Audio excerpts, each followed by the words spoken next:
Underdog Daily with the Badge Bros, Jon and Nez here on the platform of the people, Black and Yellow Dog app, Underdog Fantasy. Love to see it. Best ball summer rolls on. Best ball summer rolls on. There's tons of football content going on. We have to service the multi-sport draft leads along the way, and we intend to do so this week. We're going to be covering a bunch of baseball the next 2 days here. We'll be mixing in some football. We'll mix in some Badge Bros Brawl here today. We'll mix in a little bit of stuff tomorrow with Off and On the Clock, which will obviously be all football related. But I went ahead, laid out the whole week for you guys on the thumbnails there. But we're going to cover Best Buck Classic tomorrow, Double Dribble today. I don't know why I said it in that order. That was unnecessarily confusing.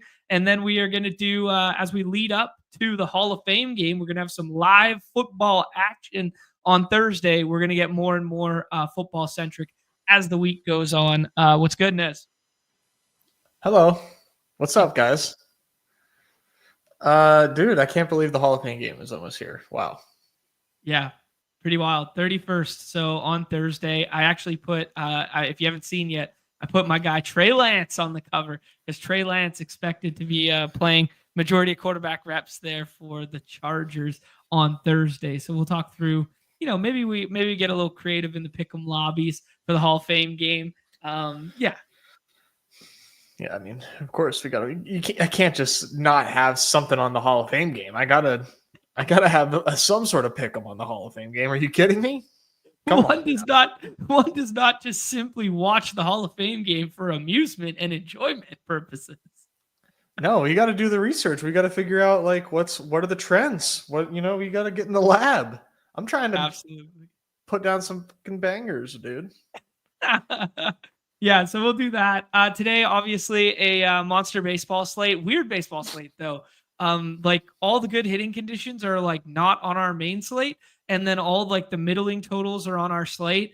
There's a bunch of good pitching all over the place, but some of it's on our slate. A lot of it's not as well. Weird slate today. We'll talk about all that. We'll go through the weekend winners that were there. And then evergreen reminder to everyone that Wednesday, the 31st, is the Wednesday the 30th, is the MLB trade deadline this week.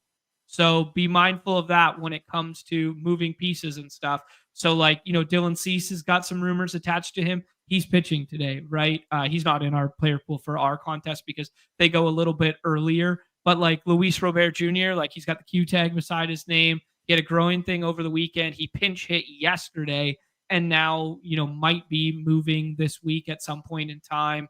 The Ryan McMahon one already took place. The Naylor one already took place. So there's going to be some moving pieces with, in particular, with arms associated with slates to just be mindful of upcoming. Yeah, well said.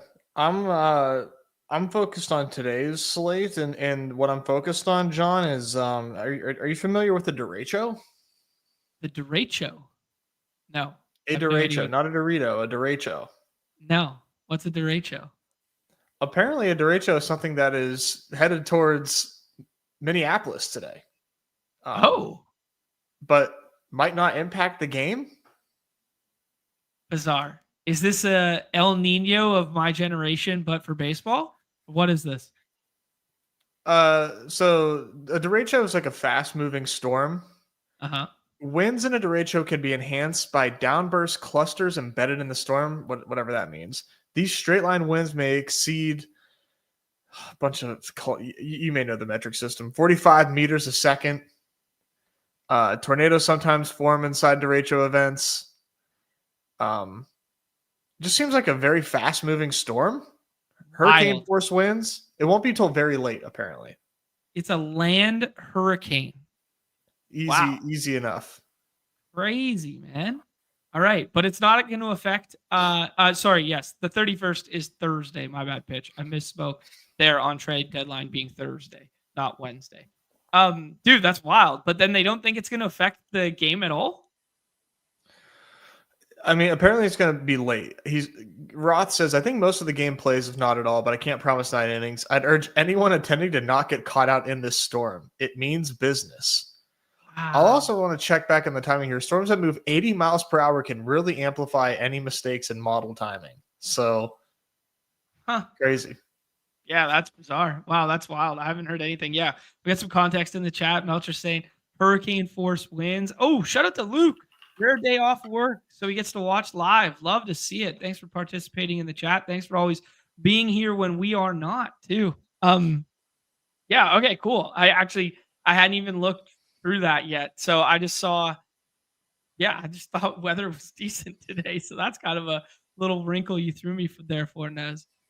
Yeah, I've been like obsessing over this stupid thing and trying to figure out what. So yeah, it seems like it's so weird, man. Because you go on like other weather websites and they're not really like even talking about this. Like the only thing that you see for Minneapolis is a heat warning, and it is pretty damn hot in Minneapolis. So like, I don't know.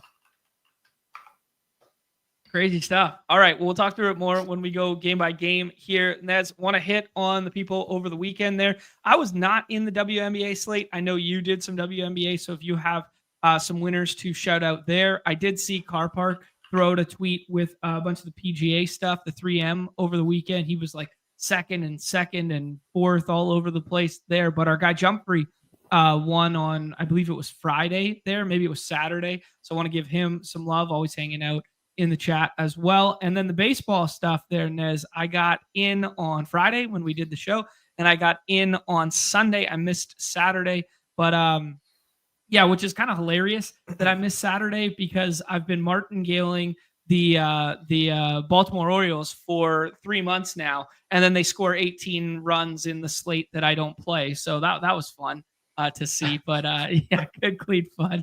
Will Rush, 1989, up first and third here. The aforementioned Car Park and A winner up here. Our guy Turbotron always hanging out. Andrew up here as well. Good stuff here. Jose Barrios as a scroll the F down pitcher there. The Phillies got home in a big way in New York. We talked about the Kyle Schwarber pick'em, how he was like a 1.4 something to homer that day, which was wild. So he really broke this slate wide open. But a true scroll the F down with these auxiliary pieces of the Phillies, even though you got Schwarber at 100% owned and Bryce Harper was 100% owned. Didn't need him in there. And then burying the lead on Nick Paz, who we drafted on stream on Friday with arguably the greatest hitting performance in the history of baseball in a game. 6 for 6, 4 home runs, 3 to the opposite field, double off the top of the wall as well. 8 RBIs, was it? It's just truly incredible. Yeah, beautiful stuff. Yeah, that was unbelievable. That was truly unbelievable. I've never seen anywhere close to this performance before, let alone on an underdog slate. So yeah, I was like wondering, like, what's the best performing lineup? Like, do you think a lineup cashed that didn't have Kurtz or Schwarber in it? Not even both, but just like one or the other. Do you think it was possible? 77 as a benchmark, and then just, mean output from every other one. Like, even if you got 77, what was the cash line that night? 87.33. So, yeah, if you just had Nick Kurtz, you basically cashed the lineup, because you probably didn't take a goose egg across everything. So, yeah, it was basically just Nick Kurtz, and that's it. That's hilarious. That's wild, man. That's so cool. Yeah, we built a pretty good one on stream there, utilizing him. The Rays stuff kind of fell flat on its face, which was kind of lame. But I wanted to bring this up, Nez, because we talked about it on stream. We guessed what Lawrence Butler, knowing that Nick Kurtz would be the 101 from the day before, and knowing that he was going to be drafted 100% of the time, or almost 100%. It ended up being 99%. He was like ADP 16 or something. Then we both guessed what Lawrence Butler would be associated with that, and he was only 6.59%. That's wild. I was telling you, man, like those ownerships are like super low. Rays and Astros alike, neither got home, but both those teams in particular were like their full team stacks were all sub 50%. Both in good spots. Like the Astros were facing, like, weren't they facing Springs that day? What is this, Friday? Yeah, I can't remember now. I'm like 99% sure they're Springs is going tomorrow, so that would make sense, right? That's 5 days. It is 5 days. Yeah, it was Springs. They were facing Jeffrey Springs. Yeah. Who like is not a terrible pitcher, but he certainly has trouble against righties. Against an all-righty lineup. Yeah. In Minute Maid. It's Minute Maid. Forever it's Minute Maid. Sub 50 for that. Like that's like I don't care how often like I don't win. Like it's just so easy to get that confirmation bias that like that is the right way to play. In my opinion. Yeah. No, absolutely. Got some stuff in the chat here. Awen, pour one out for our guy. The only Nick Paws team in the Big Fly that didn't cash. That's kind of funny. Hey, only so many of those teams can cash, man. It's okay. That was pretty funny. Yeah, and then I had Sunday here, Nez. I got some in yesterday morning. I actually just went all in on the Tigers and thought I was going to be smashing because Kerry Bonds was basically undrafted and didn't have an ADP. So I would just I hammered Tigers, and I was like, let's go, giddy up, left-handed fly ball and homer problem for Max Scherzer. And I just played 77% Kerry Bonds, and they scored 10 runs. And Kerry Bonds went 0 for 3 and got lifted for a pinch hitter in like the 7th inning or something. So when I saw the score, I thought I was smashing, and I absolutely was not.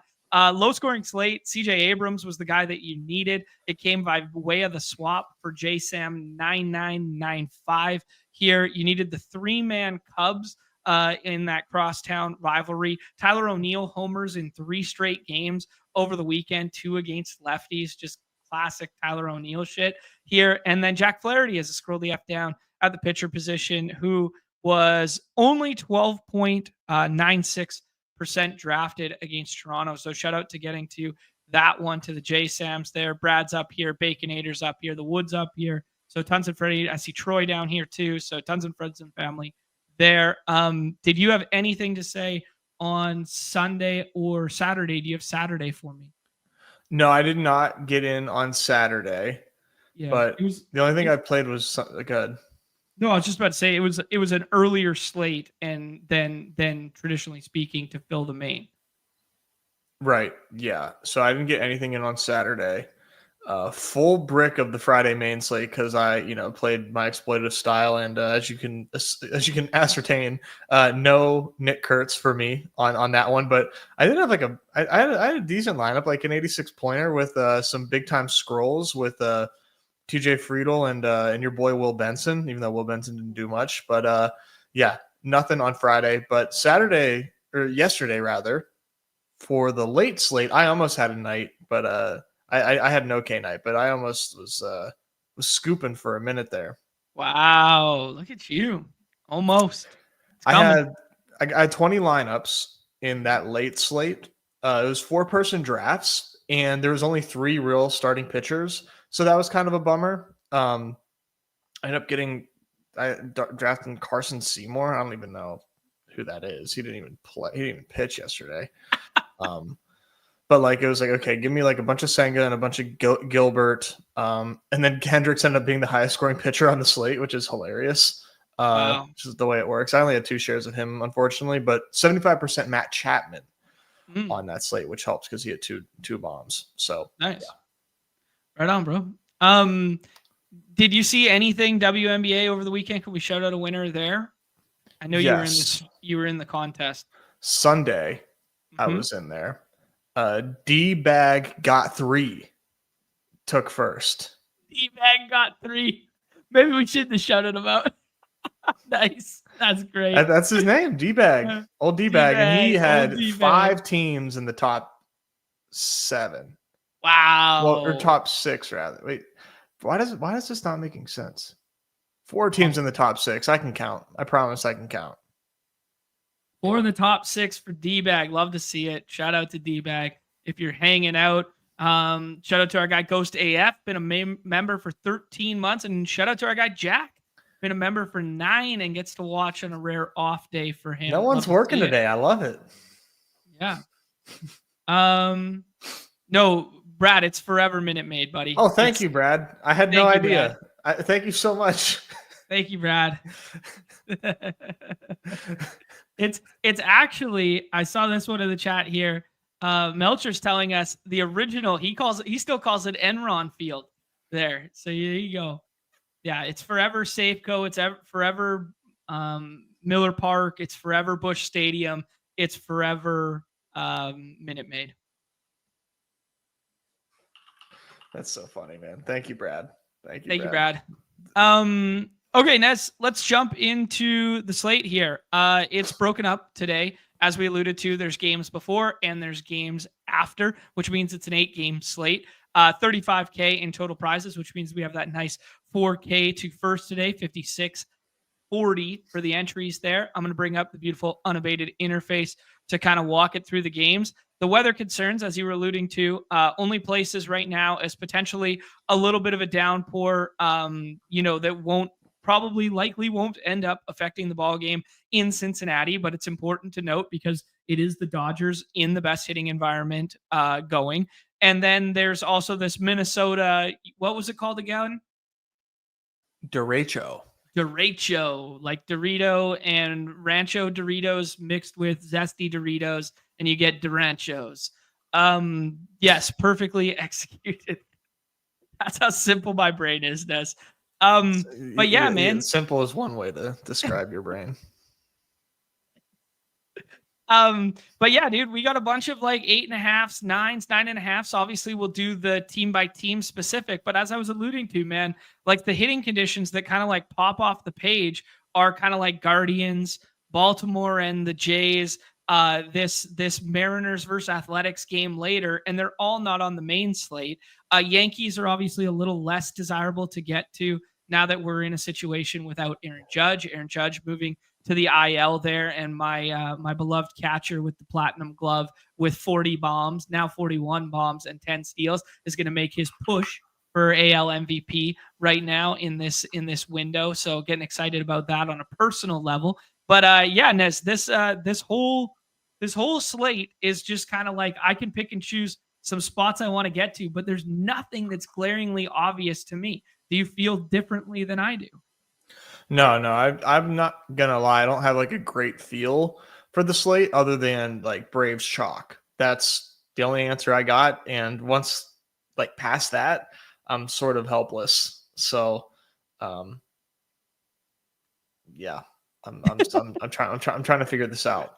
Okay, well, let's figure it out together in real time. We will do our usual thing. We'll look at the totals, some of the lineups, some of the quirks that have been taking place over the weekend, like the hot cold guys, and then we'll start building out some stacks and some drafts here. Maybe we'll draft a couple more than usual just to get a better feel for it. But if we look at the ballpark pal for some of these individual totals, the reason the Derocho, aka Dorito, is playing big in Nez's mind is because you look at this total here for the Twins, this 5.46 going up against Dick Fitz, and then this 4.79 for Boston. So that's why that one was weighing heavy on his mind. As we alluded to before, the Dodgers chalk in the best hitting environment on the slate. Well, maybe not best hitting environment, but best traditional park to get to in Cincinnati there, that 5-2. Phillies were hot over the weekend there. Some touchy quotes directed towards Rob Manfred that were going around associated with the lockout potential, that sort of thing. And then we got this Braves spot where the Braves are really thrust up. In particular, Michael Harris's ADP is way up because of his performance over the weekend, but it will be lefty-lefty in this ball game because it's Dick Mountain, a.k.a. Rich Hill on the mound, making his second start. 45-year-old Rich Hill for the Royals there. So, yeah, just thoughts on these totals, Nez. We only got 4 of them over 5, and one of them might have a little weather with it. Yeah, exactly. So, like, I guess maybe think rosy thoughts about the Twins, but Buxton with the Q tag does have me a little scared considering his history. Phillies, I think, are an obvious spot, but it's a little too obvious today to get to, a little too chalky. I think the Braves chalk is stronger than Phillies chalk, but I don't know. When you look at the projections, that feels like a bad take, but yeah, it's just like I just don't really have good leans today. So I'm hoping that like through talking through some of these spots with you, I can kind of get to better spots. But yeah, maybe Dodgers is better than I'm giving it credit for too. Okay. Yeah, I mean, you're never gonna get a poo-poo answer from me when you say, "Hey, let's play Dodgers at Great American Small Park against a rookie." I mean, like, it's Chase Burns on the other side there. We know he has electric stuff, and he has the potential to strike guys out in a big way. But this is also the Dodgers that are rounding back into health. I think it goes underrepresented that the Dodgers for the last 2-3 weeks leading up to the All-Star break and slightly after had the weird shit going on with Mookie Betts. Now he's back and leading off. Teoscar was out of the lineup for a bit and then has been putrid kind of since the All-Star break there. Tommy Edmonds was banged up for a bit. Yeah, so now this lineup's rounding back into form. So the Dodgers that weren't getting home in recent memory are now a much more solidified lineup than they had been. Yeah. I still don't want to play Mookie, but yeah, they are definitely getting better. Yeah, I don't blame you for that. Nez, just to go back to the kind of weather stuff, because we talk about how parks end up playing differently this time of the year. So looking at like some of the rolling average data and looking at that sort of stuff, isn't necessarily one for one this time of year because weather plays a big difference when it's like bumping up. And it's 89 degrees there. It's 92 degrees at Yankee Stadium. It's 87 in Minnesota. It's 87 for the Chicago White Sox there at a guaranteed rate, whatever they call it. They just call it Rate Field now. Oh, they just call it Rate Field? Okay. They do. Yeah, they were like, let's still not a good name, but what was it when they won? It was guaranteed Rate Field. It wasn't guaranteed. Oh, yeah, so when they won the World Series. Yeah. Is that we could add that one to the list alongside Minute Maid and Safeco and Miller Park there too, but the fact that I can't just rattle it off top of mind makes me think it wasn't like that memorable. Yeah. It was. I'm looking always it up Kaminsky. Right. Yeah.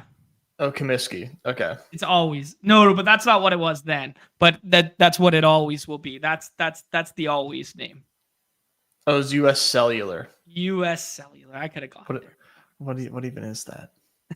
It's gone now. Yeah, Nez, and then the 94 degrees in that St. Louis game. So the reason I wanted to bring this up was just the notion that these parks that weren't playing so well for homering earlier in the season are slightly shifting, and that most notably is in St. Louis. Yeah, we talked about that on what was that, Thursday or Friday, how we think the weather there is kind of shifting things for that park, and I think you're starting to see it a little bit more. Yeah, sounds good there. Nez, I'm going to jump back on over to the beautiful black and yellow dog here, and we're going to talk through. Let's do the starting pitchers thing. We've kind of been doing stacks leading into stacks there. Let's talk about the starting pitcher thing here because I think it's really interesting. There is, Christopher Sanchez in a plus matchup, despite, some decent right-handed power on the other side, but a lot of good lefties, or good in parentheses. A lot of the White Sox good top order hitters are left-handed, and that obviously bodes well for Christopher Sanchez, who is, low-key a dark horse in this NL Cy Young race. Would you attest to that? No, he absolutely is. I think Skeens has got this shit on lock, but I think Sanchez is definitely a name that will be on ballots. But it's Skeens all day, baby.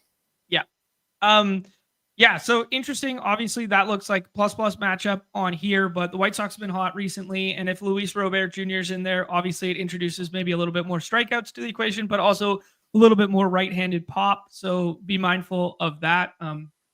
Obviously, still like guys like Miguel Vargas and stuff like that.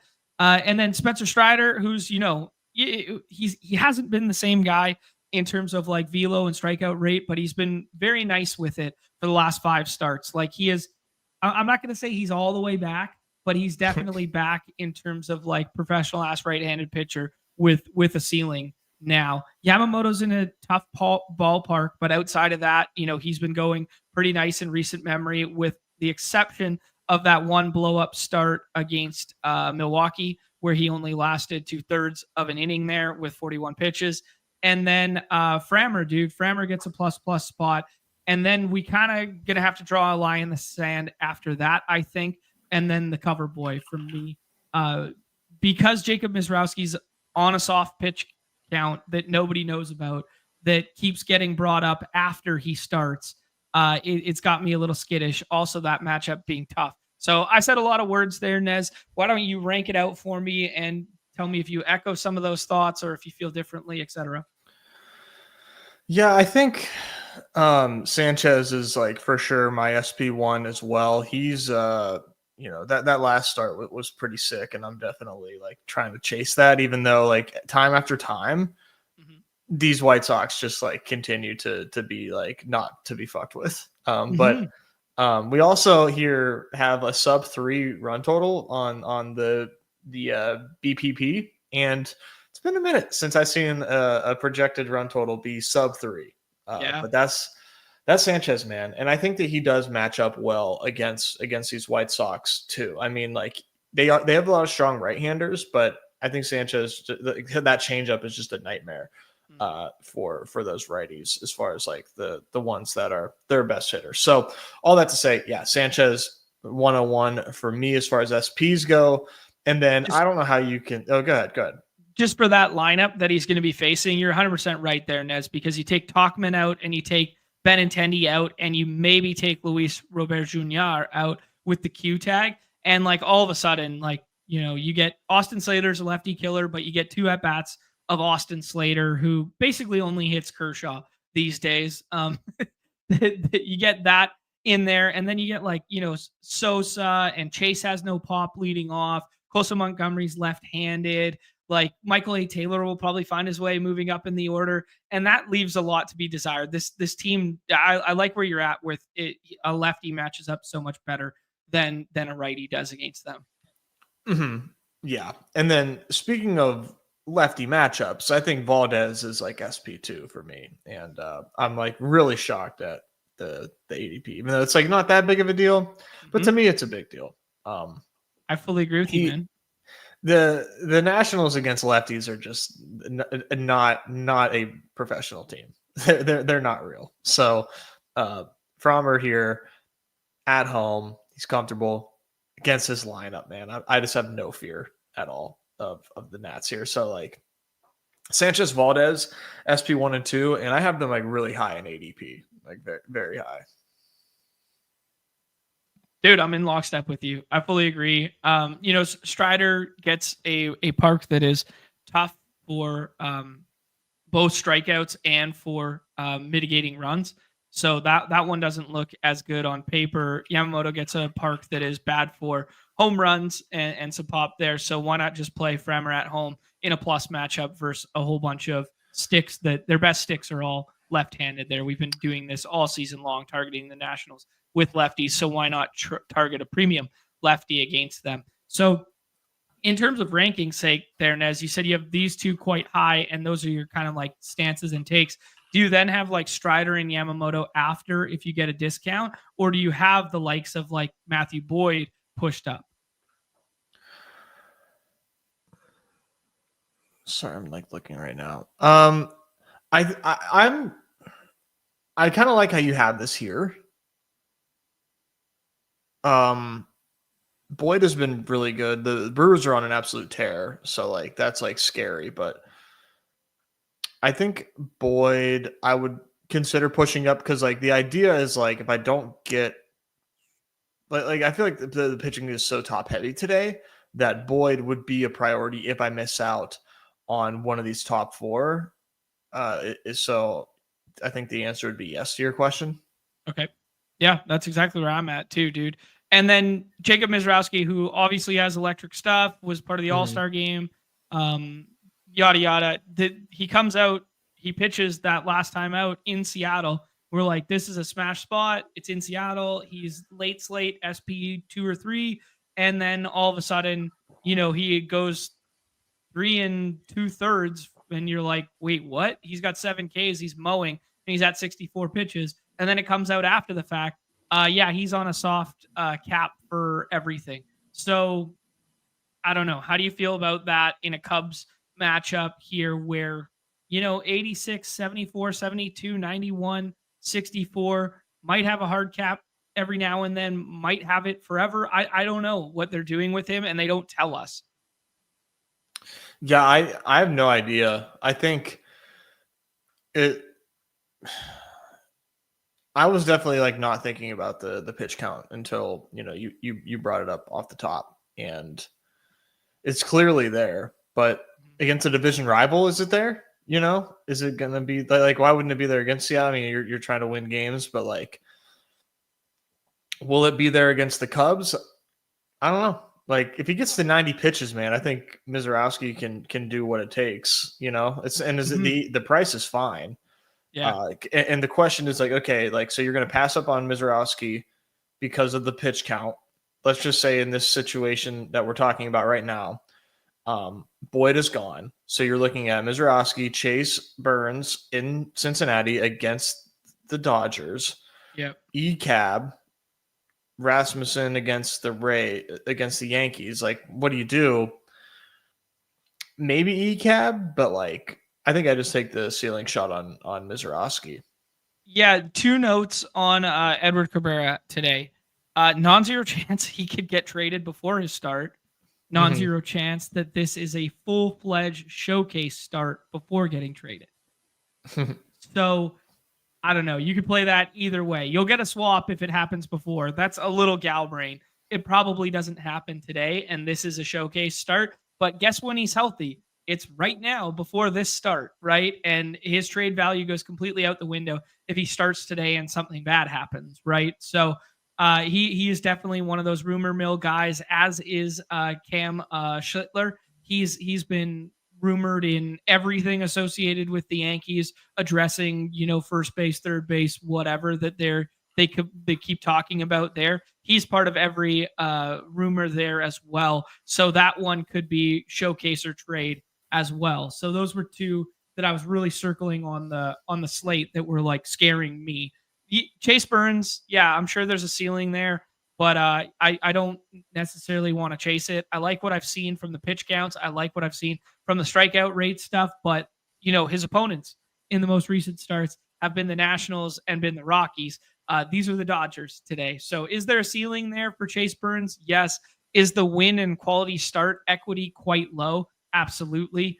Yeah. So I'm in agreement with you, dude. Like, I think you might just bite the bullet and tell yourself, like, Jacob Mizorowski was a little bit slower on that start because he had a little bit limited in the last start because he had a weird week before that with pitching on shorter rest at the All-Star game, even though it's only an inning, then some weird travel with the All-Star game. Then they go all the way out west to Seattle, and they're like, hey, maybe this is a good spot to shorten the leash a little bit, and then he'll be back full again, as you allude to, at home, division rivalry, blah, blah, blah. I think I could inhale that cope for sure. Okay. Yeah, probably very little Burns, Cabrera, or Schlittler for me. I Drew Rasmussen gets me a little intrigued because, we were dealing with those shorter starts where they weren't letting him go deep. And then all of a sudden they're like, okay, let's start letting him go a bit deeper. But it was still only 4 innings last time out. But at least we have the quote that they're willing to extend him. So Rasmussen, maybe more of a redacted play than our site play. But like just a watered down Yankees lineup without Judge. There's definitely strikeouts in it too. So I don't know. You add more strikeouts with McMahon as well. So yeah, I don't know. Maybe that's the one scroll, but outside of that, I don't like anything else. I had to Google this. Jack in the chat. Are you familiar with this acronym? This is like a very niche acronym, but I fully subscribe to it. NBEHTTB. I couldn't even fathom a guess. It stands for this is just for like the NL Central bros here. Nothing bad ever happens to the Brewers. It's so true, dude. That's very good. It's so true. They kick Burns to the curb, and this dude is just like he's injured and not even great whenever he's gone. Sure, yeah. Woodruff got hurt, but he came back and he's this absolute stud. The team sucks. and they're one of the best teams in baseball. Like, kind of like the Astros. They're the East Coast Astros or Midwest Central Astros. Yeah, exactly. But hey, watch out for the Rangers, man. The Rangers are getting hot. I love this. I love this. Yeah, there could be a little race in the AL West as things shape up here. It's a pretty fun division right now. Gonna be fun to watch down the stretch there, especially with Cal Raleigh the way he is right now.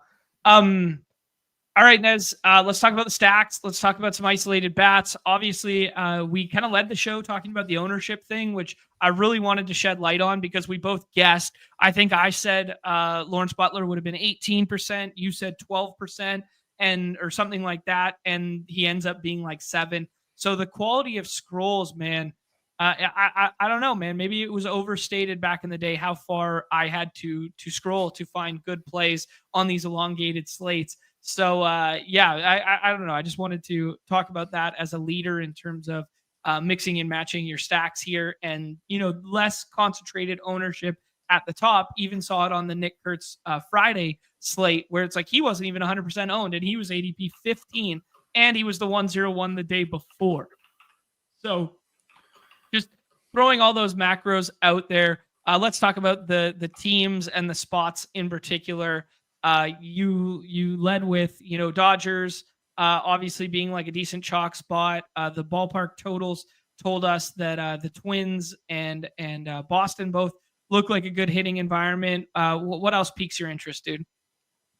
Oh man, I mean, as far as what piques my interest is not much after that. I'll tell you that much. I mean, like I said, dude, I'm genuinely like kind of like struggling to figure out what are the spots to attack here. I guess just going like one by one. I think Rays at Yankees sticks out as potentially worth getting to. Yep. And how like what's the angle there? Schlittler, rookie, volatile, could get blown up at his home park by a strong Rays lineup. That wouldn't surprise me. Yeah, 92 degrees with a bunch of lefties thrown his way. Why not? Obviously, Rays a little bit watered down right now in terms of their lineup without Brennan Lau in there.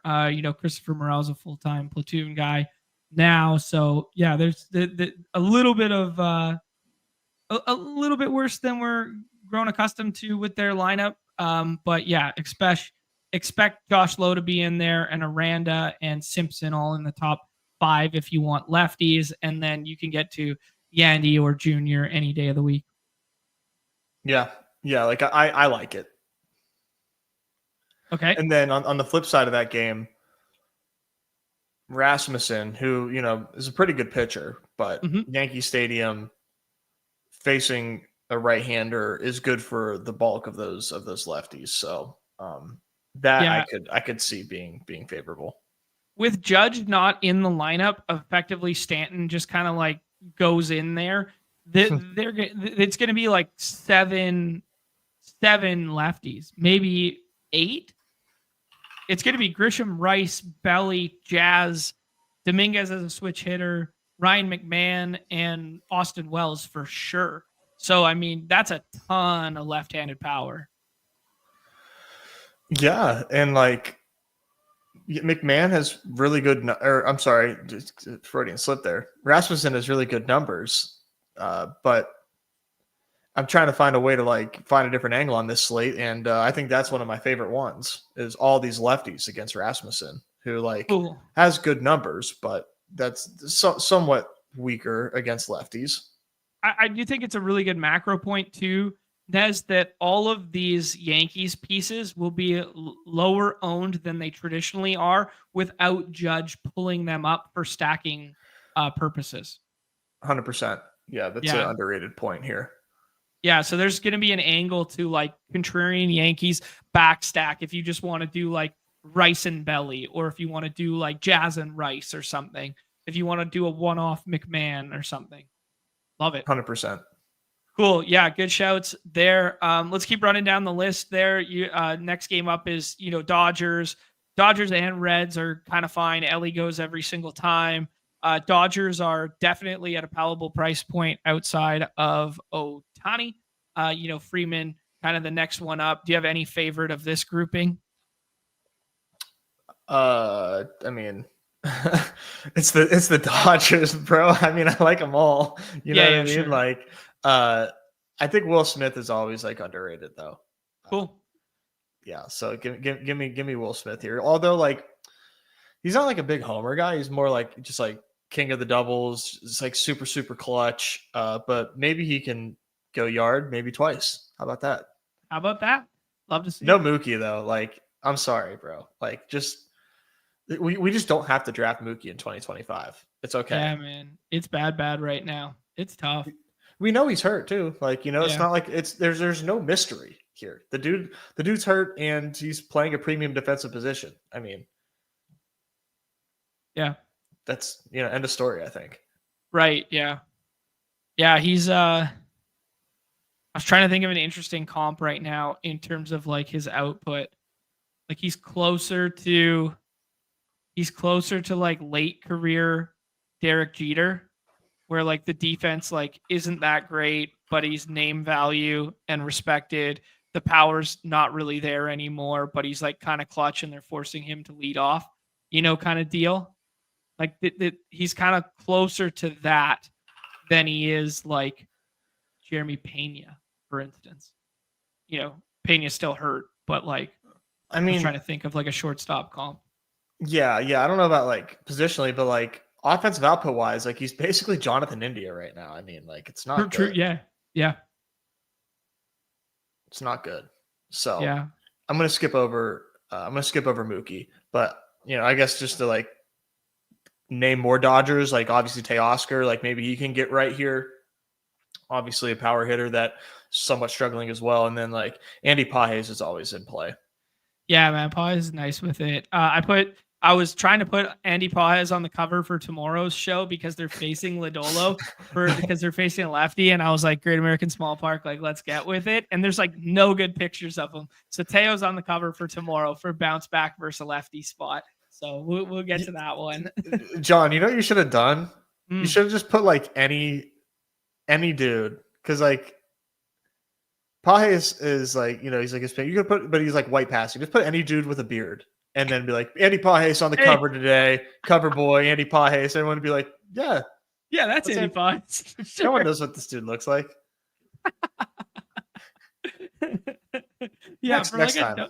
Oh, that's funny. Any reason to get to the Cubs today against Mizrowski?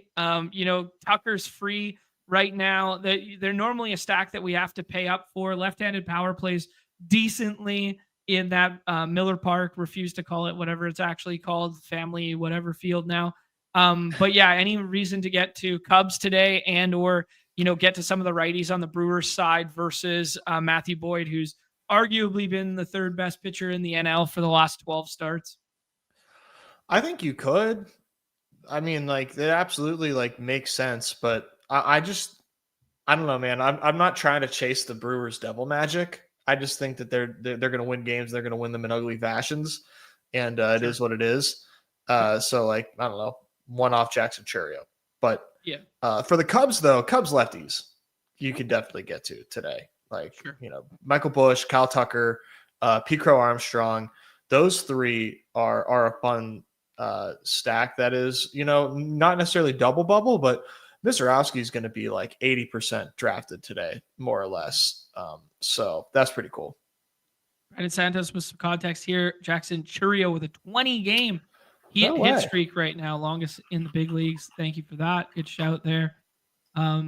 Yeah, luckily Brewers Devil Magic runs out in October every year. That's funny. Damn, bro. Damn. That's awesome. Nez, you talked about Twins and Red Sox. The things that I would add there are just the fact that we may or may not be without Buxton. So if you do get, Twins are renowned for getting their lineup out early. So the longer the lineup lingers, the less likely Buxton's going to be in it. And if it comes out early with Buxton in it, the contest is already 30-something% drafted right now.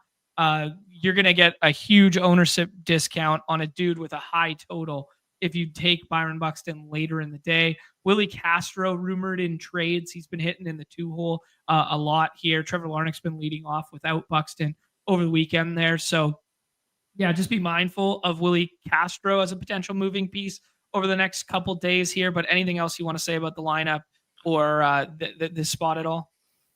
Yeah, I mean, now that I'm like taking a closer look at it, I always like Cody Clemens against right-handed pitching. So Sure. like, is Dick Fitz, he's starting or is he like bulk pitching? Does it matter? He's starting. Okay. Yeah. So that's good for Clemens. I really like Clemens against righties. And then Royce Lewis, man, your boy is heating up. Snip, snap on my boy.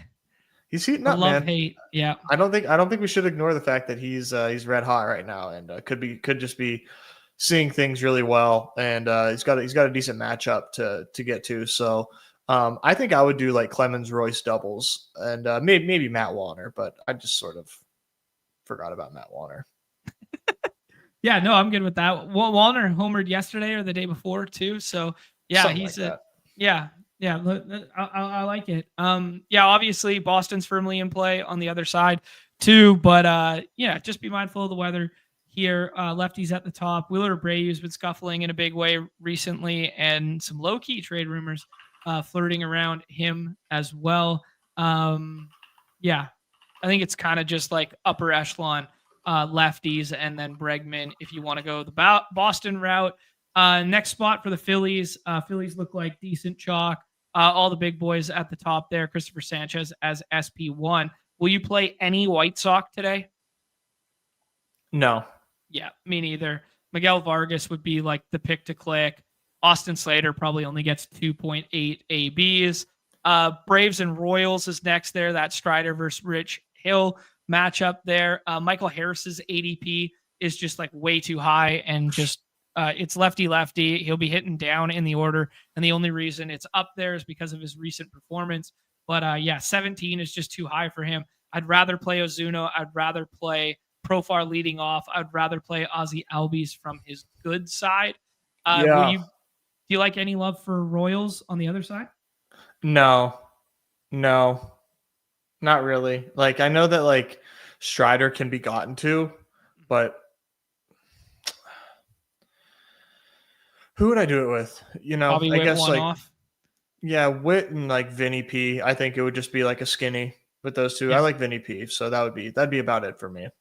Okay, cool. Our guy in the chat, Awin, who called the original John Rave Day, said today is a John Rave Day, by the way. So flat 36 ADP, or if you're a believer in Awin in the chat. Obviously, they traded for Randall Grichuk as well there. He's got the out tag there, which is kind of interesting, but it doesn't really matter because nobody's going to play Randall Grichuk today, even if he is rendered available later in the day.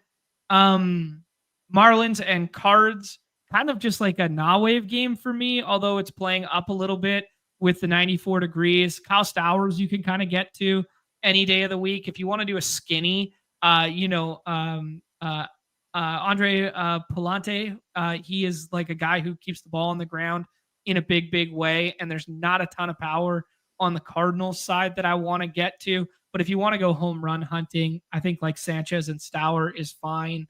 Augustine Ramirez, even though it's righty. If you want to play like a skinny stack from the Marlins side, anything to say on that game? I don't have like, so like Palante is just like, I hate when he's on the slate, bro. Like yeah. he's just very annoying.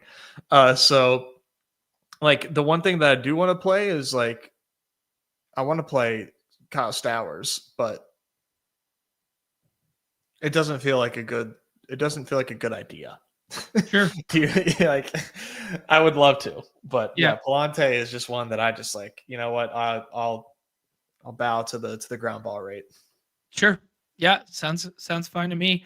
Astros and Nationals were basically only playing Frommer in terms of the pitching there. And then Brad Lord, Brad Lord, who's starting today, was a bullpen arm for the most of the season, and then he had like an abbreviated 2-start stretch. So this will be his third time as like a starting to get stretched out starter.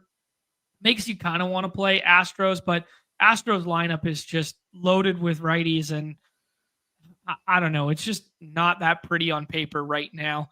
They got Taylor Trammell leading off, Jose Altuve, Carantini in the middle there, Jonathan Singleton, who once upon a time failed prospect, followed by big resurgent year 2 years ago or whatever, then has been in the minors the majority of the year. He's got some power, but man, Astros are hard to click right now just because of the names, but somehow they keep getting it done. Any love for Astros today? Not really, man. Yeah, it's hard. Yeah, this was one that I was just nah waved on first glance. It was like Frammer or bust. Yeah, Brad Lord is his numbers against righties look intimidating to me. Oh, so okay. Yeah, I mean the total's low. It's a 7.5 run total. Yeah. So I think it's for good reason. I'm probably good on the Astros here. Okay, sounds good. When I was looking at some pitching stuff earlier today, Simeons Wood Richardson was a guy who stood out to me in terms of fly ball rate, but home run to fly ball hasn't caught up yet relative to how hard he's getting hit against. So that kind of looked like a positive regression spot for some Red Sox pop there. We kind of glossed over that. That's a good call. Yeah, I was kind of shocked. Obviously it's only one start and Rich Hill kind of survived, but that park is so bad for strikeouts and he doesn't strike anybody out to begin with. And he got hit really hard in his first start. It just didn't turn into, I watched a little bit of that game. There was a 2 runners in scoring position, piss missile that's hit right at somebody. There was a diving couch in the outfield. That first start could have been way worse than it actually was. I actually don't know what the xFIP for that start ended up being, but it felt like he just was getting away with it, and it's one of those he can't keep getting away with this spot, even though it's only his second start this season. It makes me really like Braves today. I'm all over the Braves, man. That was my first thought, and the fact that every room more or less was kind of letting you get to do you think it's, I mean, I think maybe the answer is obviously no, but is it fine to stack Braves without Acuna? Because I kind of want to, I kind of just want to get a bunch of Braves and then figure out my portfolio from there. Yeah, no, I would not fault you if that was how you wanted to go about it, especially if you just do a 1-for-1 replacement, because you're looking at raw points, right? Let's look no further than yesterday. The Tigers score 10 runs and you don't need anyone other than Gleyber Torres. There's no reason to think, and Gleyber Torres would have been your 4th favorite option on the slate in terms of getting to the Tigers yesterday. There's no reason to think that they can't score 6. Atlanta scores 6 or 7 runs and the entirety of the stack doesn't get home. It's just Riley and Albies, or it's Riley and Profar who get home. And, Acuna is obviously the most likely to get home in that instance, but, because he's going to forecast and project the best and have the most ABs penciled in. But, yeah, there's a non-zero chance that you can win by just replacing his score with a one-off Kyle Stowers who hits a home run, or a one-off, whoever else. Should we go ahead and take him here, though? Oh, yeah. All right. Let's do it. Jay Baconator in here. Jay Sam, last night's winner or Friday night's winner, I can't remember which, is in here. Brad's in here, the runner-up. Jay Rhodes, what's good? I just wanted to, everybody is telling me that Cortland Sutton got extended, $23 million a year, 4 years, $92 million. Wonder how much of that is guaranteed and if there's outs in that, but that's quite bullish for their offensive outlook this year and what they think of him as a number 1 there. But I wanted to hit on this with Sawdog. He said 2.8. I was talking about Austin Slater at bats. That's just me bro sciencing from playing these games a bajillion times and doing the math in my head of how many at-bats the 2-hole is projected for on a given day, then lumping in the pinch hit risk associated with a guy who always gets pinch hit for a lefty when Tauchman and Benintendi are on the bench, it's somewhere where you would forecast him between like 2.6, 2.9 ABs. And I arrived at like 2.8. It's like, I don't hate it. It's just the math of baseball. And obviously 2.8 can't actually occur, but yeah. Austin Riley, it's a projection. Austin Riley goes right in front of us, dude. So we could do Matt Olson. It's lefty, but he hits lefties. We could do our SP1 and Frommer, but Strider's here as well. Who do you like, Nez? SP1. SP1, Frommer Valdez for us. Love it. I actually haven't looked at Cardi stuff yet. I'll bring that up in a hot second here to give everybody a peek behind the unabated associated projections there. Cardi has Frommer as SP1 by a good margin. Then he has Yamamoto, Cease, and DeGrom aren't on our slate. They're on the late slate. Christopher Sanchez there and Strider are pretty close. And then a pretty stark drop-off down to Matthew Boyd at that 14.19. Matthew Boyd's been underprojected all year from everybody, though. If you love it, let it go. Matt Olson comes back to us if we want to do that. Or if you want to go a different direction, Nez. I think we can. I think we can do it. Let's do it. Yeah, like you said, he's underrated lefty hitter. Not a killer. I don't think you can call him a killer, but underrated lefty guy. Yes. You basically have to be a righty to be a lefty killer, right? That's just like you may hit lefties well, but can you really be a lefty killer if you're a lefty? I think you could put Kyle Schwarber in the lefty killer conversation. He has flipped his splits so heavily that he is so good against left-handed pitching. Like, he basically did everything in his power that he was so bad against left-handed pitching early in his career. And he was a full-fledged platoon guy. That plus the outfield defense was terrible. And then he realized, hey, I can't catch. I can't play the outfield. I have to be a DH full-time, and I have to stay in there versus lefties. And he basically flipped the pendulum so hard that now he's like almost better in terms of home run rate against lefties. It's crazy. Yeah, I was gonna say Soto as well, but these are like but those guys are like the best hitters in the game. You know, yeah. That's why like it didn't feel right. Mm-hmm. That's why it didn't feel right to me. This is a sick stat from Papa Nez. Schwarber, 1,000 hits, 319 of them are home runs. How sick is that? That's dope.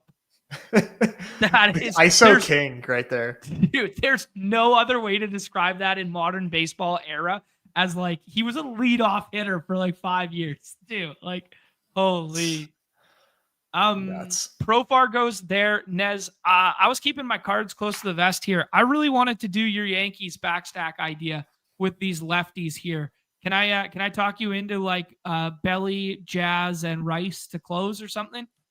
Yeah, I do want like one more Brave on this team, I think, but okay, then maybe we take him first. Ozzy, you like Ozzy, or you want Sean Murphy? No, I like Profar. Profar went already. That's why. Oh, what the fuck? Who took? Yeah. Oh, he went right in front of us. Sorry, I didn't. Yeah, the guy who took Sam. Ozuna and Austin Riley. So J Sam is building out what you said. Can I do this? And J Sam says, "Hey, buddy, I won yesterday. Yes, I can." All right, prick. Let's go with go with the Yankees triple. I have a take that I need to get off my chest right now as our guy Miller Time rolls in and says stacking is overrated. There is like this lost part of the conversation associated with this when you see a bunch of one-offs winning, or you see, you know, our site doesn't have elongated rosters. Ben Rice or Ozzy Albies does? Ozzy. Okay. And you like Ozzy more than Sean Murphy if we wanted to mix in Sean Murphy? I like Ozzy more than Sean Murphy, but Murphy will be a good scroll today. He'll be like well under 75%, maybe even under 50% today. Okay. I got to get this one off my chest. Okay. The stacking is overrated it's like threefold here. If you are building only onslaught stacks and you are playing a portfolio that is two ends of the spectrum, it's binary outcome. It's 0 or 1. I'm playing 5-man stacks. I'm doing this sort of thing. I can hear this notion that stacking is overrated. Okay. If you are playing this kind of like middle ground, I play 25, 30 lineups a night and I want to encapsulate ceiling outcomes from like different spots, but I'm not doing 5-man onslaughts. The thing that's forgotten about stacking is it raises your floor for a min cash line. And min cash, in terms of keeping your bankroll alive, matters in a big, big way. It's so much easier to project stacks on a given night than it is to project isolated bats within stacks on a given night. So if you want to keep your bankroll alive, you have to subscribe to stacking. If you want to silver bullet, just play one entry a night and be like, I know what the fucking nuts is, I'm just going to put in the homers picks together, then stacking's overrated. But it's all a derivative of your philosophy and play style and what you're doing with the totality of your portfolio. It has nothing to do with if it's overrated or underrated as like an isolated metric itself. Well said. I mean, no notes on that. That's hopefully that resonates with our guy. Perfect. Ben Rice here alongside Jazz Chisholm went as a one-off there. Yeah, or we could use, I kind of like the idea of Ben Rice. It's a scroll. I'm such a Grisham guy, but okay, let's do it. I mean, we're splitting hairs here, but I just need to say it. I prefer Grisham. Cool. Sounds good. Grisham's going to do more for you in terms of like potential on base, maybe a steal here, maybe some run scoring stuff. Ben Rice and Austin Wells are both like home run or bust guys. Like they're like, yo, we just need the long ball today, and that'll do. Yep. Okay. Let's move on there, Nez. I think that was a really good draft. I think that was a really good synopsis of where we're at. I think to summarize a little bit, like Braves being like our favorite chalk spot, Dodgers being a close second there, Yankees, not backup, backstack Yankees being kind of free today feels good. Yeah, you don't have to scroll as far as you think you have to on these slates because the ownership discounts we're seeing on 8 gamers versus 4 gamers, just from like a theoretical standpoint. And yeah, let's pick a couple dongs here, dude. I'm not gonna lie, it's a tough slate for dongs. I was looking at this earlier. There are guys that I like in certain spots. We can bring up the ballpark, pal. But as you guys can see, man, it's all this Sutter Health Park, that sort of thing. And the price tags in the lobbies are reflecting that in a big, big way.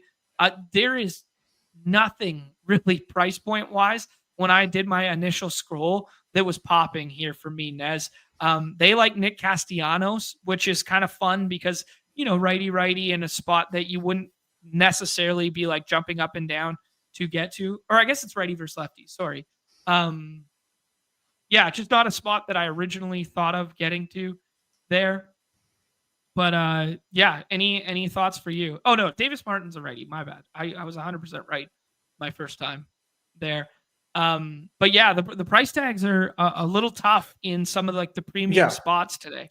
Well, here's what I would suggest, John. So very recently, the Unabated Pick'em tool got like a huge update, and they have basically converted the multipliers in such a way that they can now compare them to like the projection that you're using to compare against what you're seeing and provide you with an edge. So the reason that's a big deal is because before, the only thing that the Pick'em tool on Unabated could really help you with are straight up like 1x higher lowers. Yeah, like we now guys can see edges on like everything.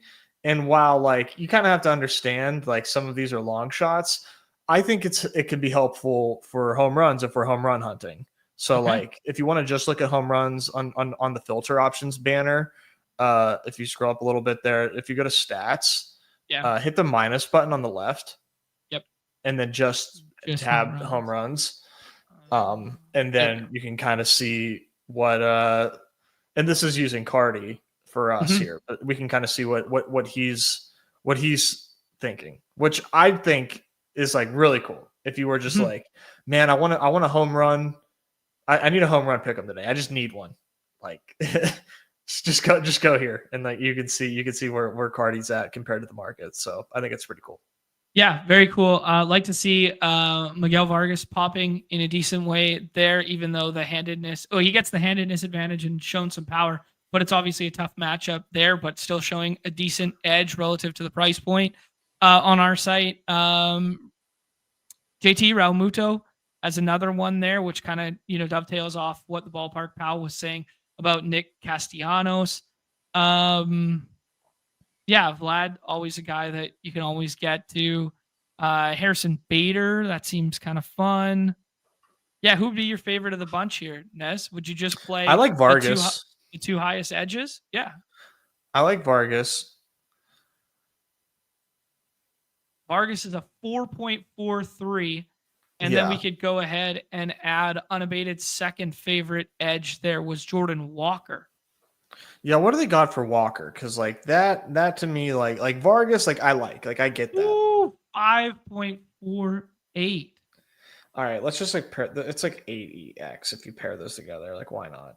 Yeah, 80x. And if you guys check your prize box, I know that there's this 30% profit boost going around there. There's also a 61 that was floating around there. So if you add, that did not work. So we've already maxed that one out. But yeah, you guys check the prize box before you go. Add something like that. This is obviously a moon shooter, hence the edge percentage there. Like when you look at I think this is also a good just exercise in reality for people here. When you look at this right now, like even though it's showing a 22.7% edge here, like this is Christopher Sanchez, who could be an NL Cy Young finalist, and the projection for Vargas is 0.2. You know, like it's literally 0.2. So like, just be mindful of like these home runs are 80 something Xers for a reason. Even though we know we're getting a good price on it and chasing it, and that's kind of what this unabated tool is illustrating to us, it doesn't mean it's a likelihood, right? It's not like when we're dealing with stocks or rebounds when the number is closer to this like 50-50 in terms of percentile. Yeah, very well said. Yeah, it's important to understand probabilities when you're playing this stuff and what exactly a projection is telling you. Like for example, for the projection on Ohtani, it's 0.04. Right. So, I mean, that's more or less a coin flip. And it's kind of what you're seeing in the pick'em lobby too. It's like 1.22x. So, right. Yeah. Yeah, just to kind of compare and contrast for a little bit. Absolutely. Yeah. And I think it's good to mansplain those things at times, like just throughout, because it makes a lot of sense. Like, it's just like, we want to teach as we go, like not just be like, hey, Unabated told us this, we do this, right? Like we got to learn the principles associated with that going forward, in all our games. Right. And I know some people are tuning in for the first time, and I know it's redundant for the people who are here every single day, but yeah. You never know. You never know who's watching. Exactly.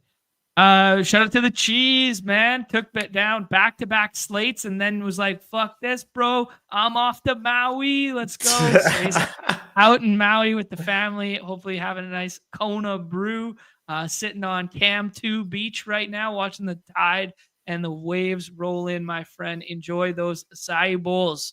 All right, Nez, let's rip some drafts. Let's do hoops, man. Let's do hoops. Let's get in here. Take my allotted mandated piss break. Okay. While we wait for a lobby to fill. 6 spots. 6 spots out here. Yeah, do us a favor, hit that like, subscribe, notification bell, all that good stuff. Mike say we got 69 live on the YouTube side. We got another 140 something live on the X machine. If you happen to be on the X machine, jump on over to the YouTube.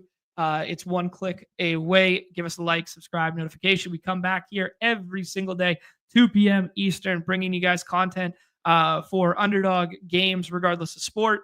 And we're going to prove that, because today we are going to do both baseball and basketball, and we're going to close with the Badge Bros Brawl. And then tomorrow is going to be off and on the clock with Pete. If the Chow Chow is up, we are going to try and draft 3 Chow Chows, but it is not a given that the Chow Chow will remain up for tomorrow. So might not be doing Chow Chow. We hope to be doing Chow Chow, but if you sickos fill that one, we'll have to pivot tomorrow. Maybe it's BBM, maybe that, but we'll talk the camp news just in general. Yes, Jump Free saying that shit's filling tonight. I think so too, but that was our plan originally. So we'll pivot if necessary. But regardless, we'll talk camp news and draft football. And then immediately following, I will break down the MLB slate for tomorrow. And I will break down some Best Puck Classic for the people. We'll do the Best Puck Classic.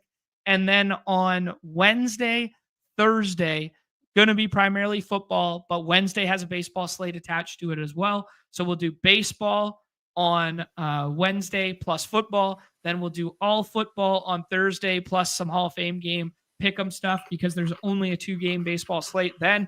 And then Friday, Nez is on vacation starting Friday following next week, spending some family time at the beach. So we will be doing maybe a pre-recorded baseball. I'll be doing a pre-recorded baseball members only, and then going live with some football, or vice versa for Friday there. So yeah, and then Solver series. If you guys haven't checked out the Solver series yet, episode 1.6 is located down here somewhere. Took a look at my Badge Bros Brawl portfolio. Took a look at some of the moving pieces associated with the Chiefs.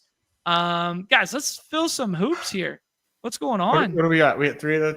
Three more spots. 3 more spots. Nobody wants to draft hoops yet? They're scared.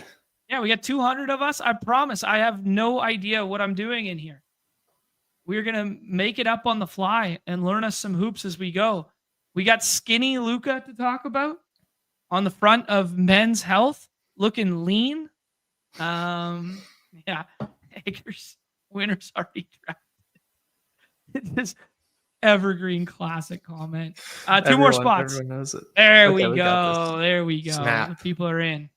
What is basketball? Yeah, they're all doing Best Puck Classic. That's why they're not in the hoop stream. Mm-hmm. Yeah, that makes sense. All right, let's do this, Nez. We got some friends and family in here. Nick's in here. Jared Rojas is in here. Respooked is in here. Melch is in here. Mike's in here. Good stuff. This is friends and family all around. If I did not mention you, say what up. Yeah, this is going to be sweaty as shit. Yeah. Luka and his 42-inch vertical, according to the AI-generated article. That's hysterical. Wow. No way. That's crazy. I think they meant his waist. Oh, okay. Yeah, that makes sense. There's no way that his vert is 42 inches, obviously. Oh, hence man. the joke, but Jesus Christ. We go out. There we go. We got Hartman in the 9 hole there. Love to see Bang. it. What's up?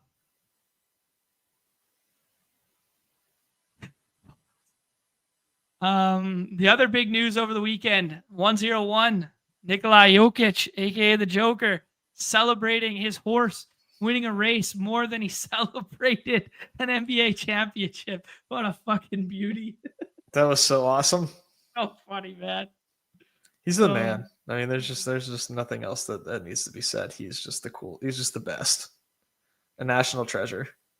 I can't imagine being so effing good at something that I've dedicated my life to and caring more about something else. You know what I mean? I mean, did you see this Scotty Scheffler interview? Oh yeah. When he was like talking about that too, about being so good. Yeah. And he's just like, sometimes I ask myself, what's the point? Like, it's so crazy, man. That's kind of like what I expected out of a guy like him, but still. Sure, yeah. Yeah. Luka goes there. Paulo is now in that 6 hole. He started a little bit further back, but now has firmly found his way up there. SGA at 4. We got the retina decision with Anthony Davis at the back end here. We got some Trae Young stuff. That Atlanta roster has been overhauled. Looks more like a contending roster this year. Scotty Bolway, our boy, Jaylen Brown with a watered down version of the Celtics as they unload pieces. Going to be an interesting decision at the back end of the draft board here, Nez. Yeah, I think it lends itself to guard, but or okay. wing rather. Sorry, that's what I meant to say. Yeah, you shocked me with the guard take. So I was. Yeah.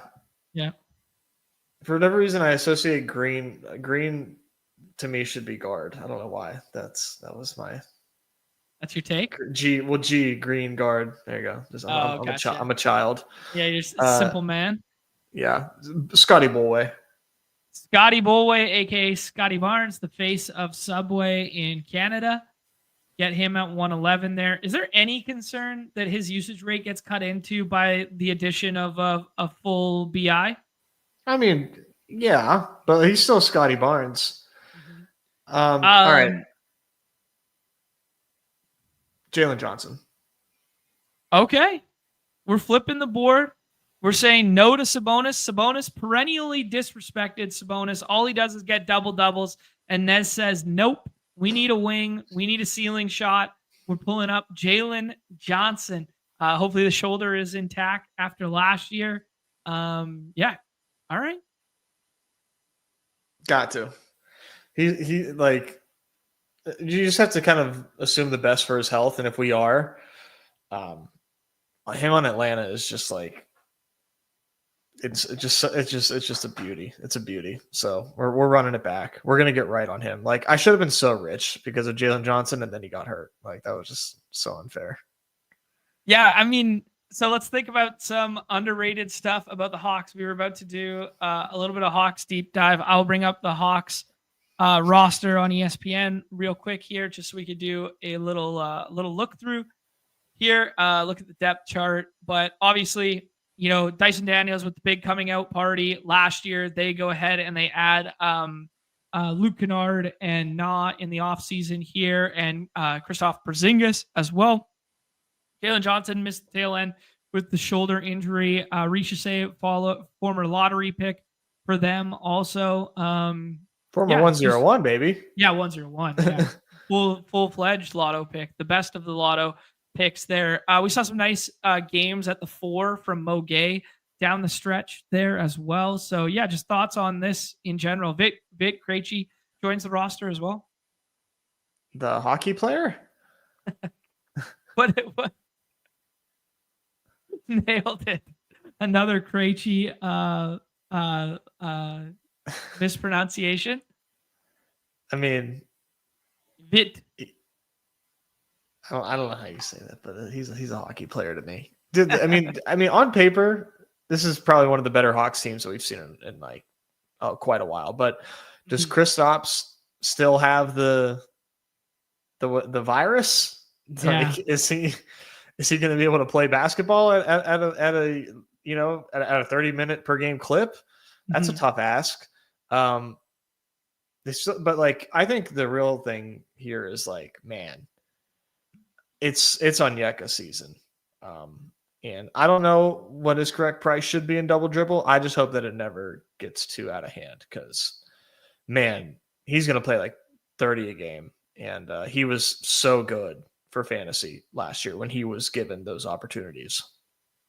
Yeah. Well said, dude. Yeah. Without splitting that, 48 right down the middle between him and Clint Capella could be beautiful. I don't know. Maybe KP impacts that rebounding rate a little bit there, but yeah, KP as like a stretch 4/ like hybrid 5 is a really fun addition to this team. Mm-hmm. Yeah, Mike's saying they look great on paper. He said Porzingis is playing Eurobasket right now, so there you go. So he looks healthy. That's pretty good. What I was gonna say though, John. Well, after these picks, I was gonna ask you something, but so we can wait till these picks are done. Let's take a look at the board or our player pool. Yeah, John Morant, LaMelo Ball. I fucked up a team earlier on stream with Joel Embiid at one point in time. I have no idea what to make of him. Yeah, we haven't really had a Denny Avdia conversation. Obviously, he was incredible. Both him and Giddey as like regression candidates based on how well they performed with ball dominance. What do you like here, dude? Maxey staring us in the face. I kind of like Maxey. Yeah, why not, right? Yeah, this seems like a easy value. Sure. Yeah, he falls a couple spots there. I don't think I'll touch Zion. Like, I don't know anything about the legal procedures there, but like the fact that his conditioning is such like a pain in the ass, He just seems like a very, very, very high risk pick. Yeah, the easiest path to like super teams right now is like Embiid and Zion, but they are hella sketch. I like Embiid. You do like Embiid? Okay, I do. Like I have less concerns about Embiid than I do Zion. Ooh, okay. Yeah. Zion just like was out of shape. Like I just don't trust Zion right now. Plus, like with the legal stuff as well, like that's like pretty scary and risky. Embiid, I think if you get Embiid like in the playoffs, in the fantasy playoffs, and he's like, and we have no concerns about him, maybe back-to-backs a little bit, but like for the most part, this dude is like playing basketball. Like 4th round Embiid, man, is going to look stupid. Like on a slate where he's healthy and playing, he's going to project better than like every big that went ahead of him. Right. 100%. Yeah. Yeah. The big point being, does he look like last year or does he look like 2 years ago? Right. But even when he looked the way he did last year, he did still have some 60 burgers in his bag and stuff like that. Exactly. Bello has Cheetos toes. Completely undraftable. He's got glass ankles. I don't know what Cheetos toes are. We'll show you that in a second here. I'm autoing in MLB draft, so enjoy. But John, Nez is autoing in MLB, aka always be drafting even when streaming. John, we kind of glossed over like the story of the weekend. Okay. Did you watch Happy Gilmore 2? Okay, so I played golf on Friday night, came home, made dinner and stuff, and by the time it was all said and done, it was like 10 o'clock. So Nikki's like, let's start it. Because we watched the original one in anticipation, even though I know every fucking word. I could quote the whole movie to you, like start to finish right now. That was a bad idea, by the way, just off the rip. Let me just say that was like, that's not how you should be going into Happy Gilmore 2. It was like, let's remember how good number 1 is. And then be like, anyways. Yeah, they'd just be profoundly disappointed. Yes. So we watched that at the cabin last weekend.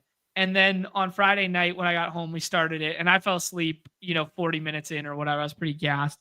And then we went out for dinner with my parents, had some drinks and stuff on Saturday night, and then came home. And then my parents came over for a little bit. And then when they left, we were like, let's finish it. And I fell asleep like 30 minutes in. So I've watched like an hour and 20 of nostalgia right now, but I haven't finished it yet. I intend to after hockey this evening. Okay. Yeah. Yeah. Gotta let me know. Okay. I will let you know what I end up thinking in general. You've obviously watched it in totality. Oh yeah. Yeah. Brie and I watched it. Okay. We're going to be back up here. Austin Reeves is around. Jalen Duren could be our first big. Ayton, Jared Allen, Cam Thomas has been circulating in the news and unfollowing the Nets and stuff. I think I like Duren. Okay. But I'm curious. I'd be fine with BI, but I think I do prefer Duren. Okay. Yeah, I'm good with that. Might have to rely on him a little bit more for some scoring this season because, probably no Beasley. Obviously they get Jaden Ivey back, but I don't know. Like he's a walking 2020 when he wants to be, or maybe like 15-15 when he wants to be. But yeah. They also just brought in they brought in LeVert, who's not like a huge scorer, but sure, yeah. I'm cool with BI. But if you want to, I think BI is a good pick here. Okay. Yeah, Mike passed on him on the corner because he's already got 4 wings there. I think it's a pretty good one. It also is a nice little segue because we just stacked up 2 teams there. We've got 2 players on the Raptors and we got 2 players on the 76ers. And Hartman was asking how important is stacking teams in this. And I would say damn near 0, but there are reasons to stack. And most of them will be schedule based. So when you do a deep dive on, who's going to be playing the most games in the playoff weeks and stuff, maybe there's reasons to stack them. Maybe there's season long implications of pace. So like, as we can see with Mike's team, he's pulled up the Pacers in a decent way. He went ahead and put Siakam and Miles Turner is no longer a Pacer. Never mind. So I was thinking still a pacer. But, putting a couple guys together on teams that are going to play fast is that's kind of bullish for a year-long projection bump. But in general, stacking, not a huge thing. No, doesn't matter. Wouldn't aim for it. Yeah. But John, do you want to see LaMelo's toes? Yes, I do. Let me see what's up with LaMelo's toes.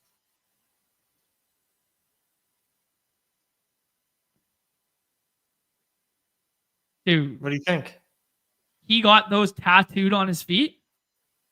Yes, those are his real feet, and that is a real tattoo on his feet. What do you think? What are your thoughts? Why? You like it? No. Why? Why would I want that? What the fuck is that?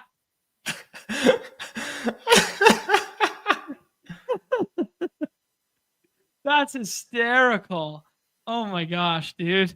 So is there a story to it? Is there well, yeah, hot Cheetos. So it's bid equity on his feet. Yeah, I mean, hot Cheetos, man. You get it? Like Cheetos, but like Cheetos. I certainly get it. Nice. Oh man, does it make him faster? Jumfrey saying adjust the ranks, totally undraftable. Resident Michael Coach Nesbitt saying what the fuck? He's in the old head camp with me. What are we doing? Happy hot Cheetos day. Oh my god. Imagine sucking on those. All right. Fun's over. Oh, save those for the OF account there, Mello. Holy. Here's hoping that one day your Mello does not have Cheetos. Never in his life. All right, Nez. Anthony Simon's getting pushed up a bit here now with the Boston deal. Paul George, Podcast P, up at 81. Walker Kessler comes to us. We got two bigs locked up. Probably looking winger guard. Andrew Nemhard, good Canadian kid. DeJounte Murray might miss the start of the year. Peyton Pritchard stands out. Yeah, I know you were high on him. Has his price tag risen to a place that you don't want to take it anymore, or is this still palatable? No. This is where I hope he stays. Okay. Scoot Henderson is kind of fun. Dame probably won't factor in this season at all. We could talk about like the Achilles guys after. Onyeka and just shut it down at big. You said you liked him. Yeah. I love Onyeka. Yeah. You like it more than the Cam Johnson trade and the cum bucket? Yes. Okay. Let's do it. My dad's watching the show. Can we call him Jonathan Kuminga? Oh yes. Kuminga, I hear people so tough. Star at 78 there. Star had a really underappreciated rookie year last year. Yeah, he flashed a lot at the end. Yeah. Yeah, sorry. For Nez's father, it's Mr. Cum Buckets. There you go. There we go. Oh my god. Nick saying Christian Brown at 80 could not possibly be correct. Yeah, that seems pretty pricey. Yeah. But he's got that wing eligibility, bro. Yeah, wing eligible. Plus he definitely had some ceiling shooters last year when, Russell Westbrook missed a little bit of time there. Jamal Murray missed some time. Yeah, he definitely has some ceiling potential. Gordon missed all that time too.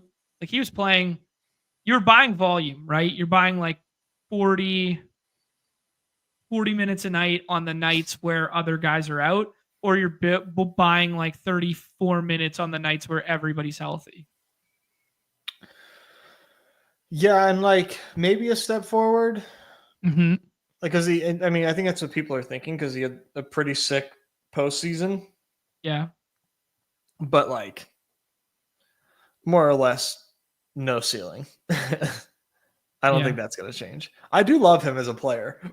Let's be real. Like I think he's a baller, but like not necessarily like a fantasy impact player per se. Yeah, that's a good way of framing it. What do you think about John Collins on the Clippers this year? He's going to play a ton, is he not? I would think so. Yeah, I mean, like obviously no Plumlee for the backup 5 burn. He could play the 4/the 5 depending what they do with Zubac. Like, yeah, that team's the oldest team in the league by a good margin. But like, if you go, it's going to be kind of the same thesis as playoff basketball last year when we were like, yeah, man, let's just load up on some Clippers because if they're healthy, even though they're old, they're in the playoffs late. Like, I don't really want to see Harden, Beal, Kawhi, Collins, and Zubac coupled with Brook Lopez and Chris Paul. Like, that seems like pretty strong to me. And then Chris Dunn as a pure ball stopper off the bench.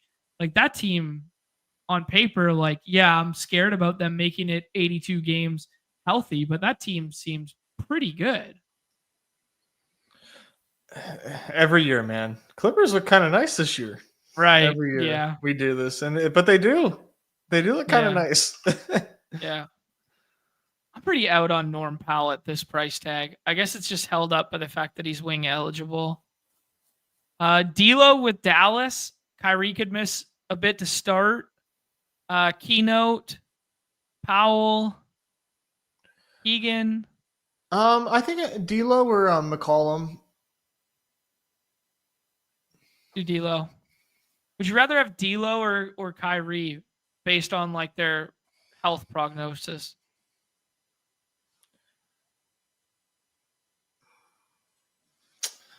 I think it's like a coin flip. I think D'Lo, depending on like the team that you're building. Sure. Yeah.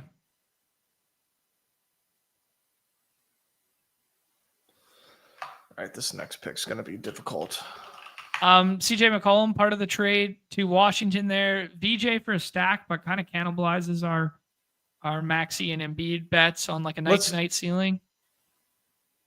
Let's do Harper. Sure. Talk to me about Dylan Harper. What do you like about it? Just second overall pick in the draft. No Chris Paul there. Some guard minutes opening up there. And pretty sure he had a really nice summer league. Mm-hmm. He got shut down near the tail end of it, I believe. Mm-hmm. But yeah, he played well to start. Yeah, I just remember reading some really good things about Dylan Harper. So I want to take a shot on that. Sounds great, man. I'll respect that. Nez, oh my God. As you can see, guys, my interests of late are all over the ad screen right now. I'm getting pummeled with these Golf Town ads here, but just to double down on these Clippers here. Yeah, pretty deep roster there. I guess Collins just as he's going to play a lot. You're right. Because who else is going to get backup 4 run? Like Batum and Derek Jones Jr., but Derek Jones Jr. is a little undersized for it. Bogdan's undersized for it. Yeah, the weakest part of their roster, in my estimation, will be backup 4 run, which means John Collins is going to play a buttload. Yeah, I think so. Yeah, good shout there, Nez. The other one I wanted to talk about right now when the Kyrie conversation came up was, are we touching any of Dame, Callie, Tatum, or Kyrie in this contest? No, absolutely not. Yeah, you think it's a 0% chance they play this year or play impactful roles or minutes? Tatum might come out for like the last like game of the season just to be like, yeah, I did it. Like, look at me. Like, sure. Just because I think that's Tatum's personality. But sure, he's walking already without any boot or anything. Okay. Yeah, I hear the other side of the equation where it's like we have 16 rounds to work with. NBA rosters obviously shorter in terms of like what you're starting. It's only 2 guards, 2 wings, 1 big, and 1 flex. So it's 10 bench spots. and it goes like, who could possibly impact your bench? Well, like 28 minutes of Tatum in the finals or something would be like probably a better smash than trying to get like relevant minutes out of Jaime Jaquez, who his coach hates, or like Kelly Oubre. But yeah, I don't like it. I don't think those guys play meaningful minutes or basketball this year. So I'm kind of out on it as well. I was just kind of making the devil's advocate point of view. Yeah, that would be the first of its kind post Achilles to make a comeback that soon, especially to be meaningful for our contest. It would be that would be a breakthrough in medical technology. Okay, yeah, well said. A couple fun bigs rolling off there. Claxton with the contract, and always wish Cassidy and Filipowski goes off. One of the Tear twins here for us at wing if we want it. Bradley Beal. I don't know your thoughts on him as a Clipper. Naismith was nice in the playoffs. Drew Holiday. Who do you like? I think Tari, but I do like, just because of time constraints, I think Tari's a fine pick. But with KD there, I do like wonder what that usage is going to look like. Yeah, the him, Amen, and Jabari Smith Jr. as kind of like what's going here. At least there's no Cam Whitmore to deal with, who, spoiler alert, does he go already? I wouldn't mind a little Cam Whitmore in my life here. But yeah, Herb Jones, Naismith. Let's take this kid Trey Johnson. Trey Johnson, yeah. Trey Johnson looked nice in Summer League for some of the stuff that I was watching there. He had a really nice scoring output in the first half of one of those, late, like when they do the late night kind of like featured game. Yeah, he looked good. Yeah, 6 overall pick. Wizards are like clear, like they've got like a lot of veterans in the way for now, but like clearly like rebuilding, right? Like they don't have CJ McCollum and they just got rid of Marcus Smart, so there's one less veteran in the way. But like they're rebuilding, and we should like, we could like, especially when it matters most, they could be like letting the kids play big time. And Trey Johnson, there's a lot of usage to be had there. I think the Wizards are going to be playing super fast. You want to talk about like a potential pace spot? Wizards could be playing fast, and like defensively they could be ass. So we could see like some big time efficiency back, and that kind of yielding itself to more possessions as well. So a rookie that I'm talking myself into.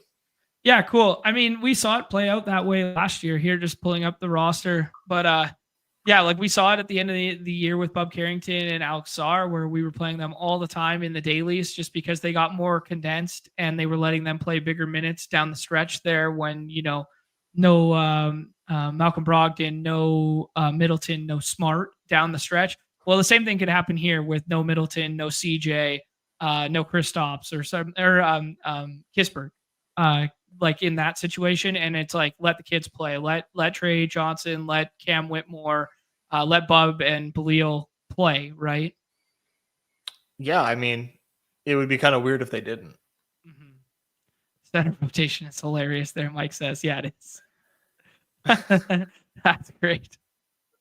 That's Eric Alex Sarr carrying the mail. But there's no greater time-honored tradition than getting excited about a Marvin Bagley spot start with no 5 behind him in the daily streets to game 68 of the regular season. Like that's a time-honored tradition that Marvin Bagley's going to break one slate this year. You don't like 45 fantasy points? Yeah, what's wrong with you? Nice. Dude, can we draft Cam Whitmore? I kind of want to fuck around and find out. Oh, he's way gone. Oh, okay, good. So he does get like he's a piece now. Oh yeah. Oh no, that's Cam Johnson. Cam Whitmore at 100. Okay, cool. All right, that's fun, dude. He's a great pick. He's a great pick. Remember how it was like a little bit sad when we were talking about the KD trade that it's like, oh man, they're roadblocking some of the rookies and stuff like that. Now I'm just happy that Cam Whitmore is going to get to play now. Oh yeah, like Cam Whitmore can fucking hoop. Yeah, he can. He doesn't give a shit about anybody other than Cam Whitmore, but that man can ball. Cam Whitmore, what time is it? It's fucking Cam Whitmore time. That's what time it is. He's the Dylon meme.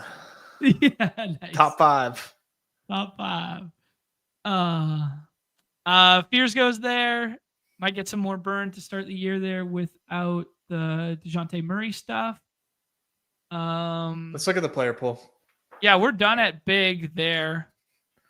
Jeremy Grant has that contract, which is, reason to play him. Ooh, let's do Cole Anthony. Cole Anthony, sure.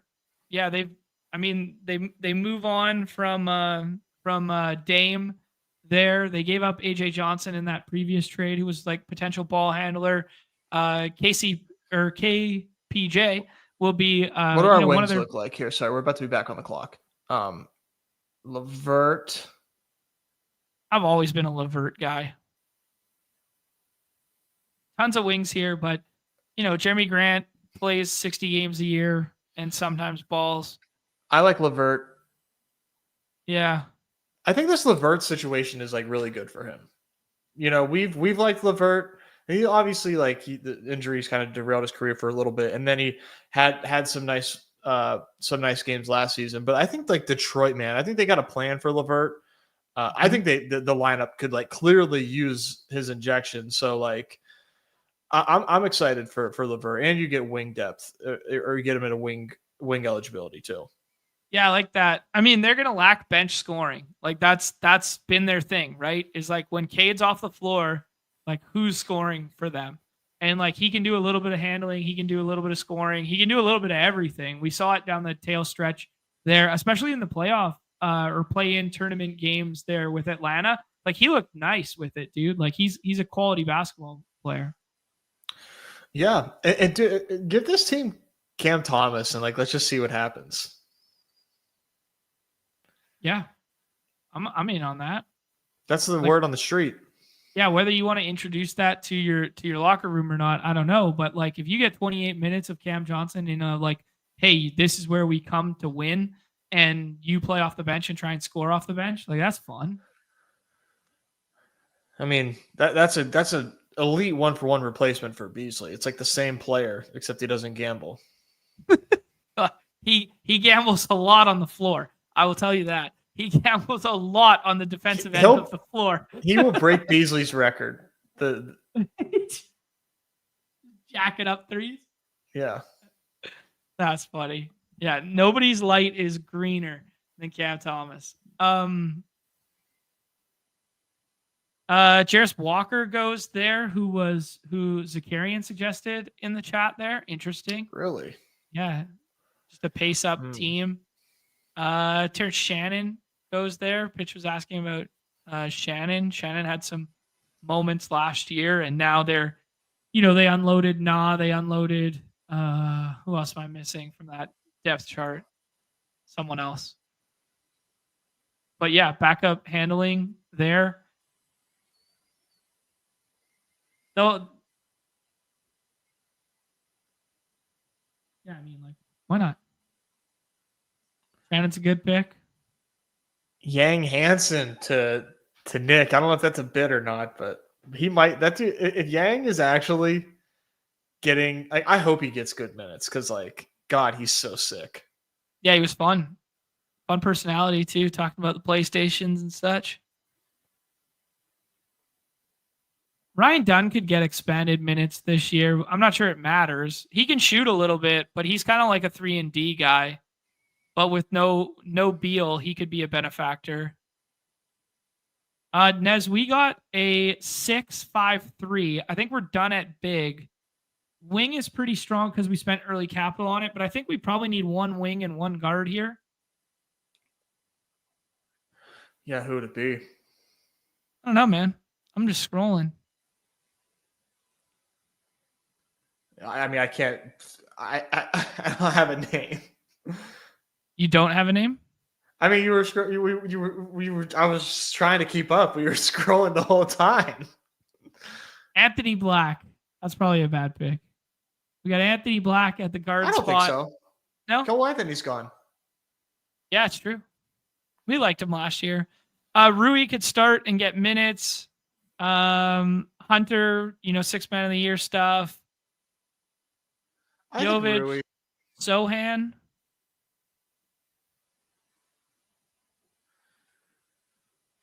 Yeah, I think Rui. Yeah. Dalton Connect and Jake LaRavia probably cannibalize each other a little bit there. That's the whitest backcourt in the history of basketball, huh? Pretty much. Like Lakers got Luka, LaRavia, Austin Reeves, and Dalton Connect. Hilarious. Yeah.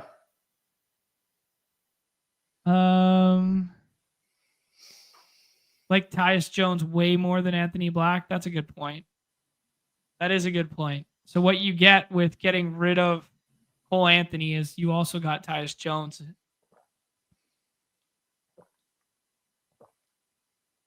Yeah. Spencer Dinwiddie. I thought Anthony Black was fine last year. Yeah.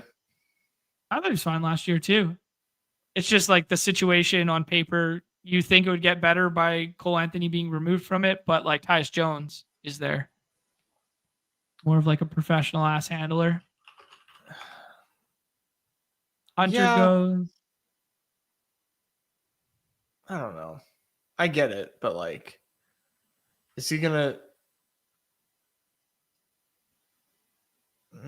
Yeah, I don't know. I don't think it's quite like that serious. Sure, you know what I mean? Like removing Cole Anthony and inserting Tyus Jones, like, is it? I don't think it's that much of a hindrance to Anthony Black. No. Yeah. I am also a professional ass handler. Nice. Thank you, Blake. All right, guys. That was Double Dribble number 3 on the program for the summer. There, a lot of fun. Still, obviously, learning some of the player pool and some of the breakdowns of minutes and rotations and stuff as we get closer. But yeah, this is gonna be fun to mix in at least once a week for the rest of the summer here. And then obviously make a hard push for it near the tail end. A 7-6-3 from us. It's Maxey, Pritchard, D'Lo, Harper, Trey Johnson, Cole Anthony, Anthony Black, Scotty Bolway, aka Scotty Barnes, JJ Jalen Johnson, B.I. Brennan Ingram, Tari Eason, one half of the Terror Twins, Karis LeVert, aka Cash It LeVert, for the Pick'em lobbies, Rui Hachimura, and then Joel Embiid, Jalen Duren, and Onyeka Okongwu. Thoughts, Nez? Yeah, I think we did good for July 28th in this contest. The bigs are great. I feel good about our wings considering we started off with two really great picks. So at a minimum, we've got our wing starters there. We're probably flexing one of those bigs ideally. Mm-hmm. That's really my plan. Anytime I enter one of these drafts, is that I'm flexing a big. Yeah, we know how big scoring. Yeah, just in a macro there, and as we know how well big scoring plays on our site, and I think we get lost in the sauce a little bit because like the format suggests we should only draft 2, 3, or maybe 4 if you're punting the position. But there is this residual effect of underdog scoring with the stocks and whatnot when you do ape into the daily slates that like 6-round bigs or like 6-round backup bigs are guys who can smash in a big way in the daily streets. Supporting that over to the season long makes sense.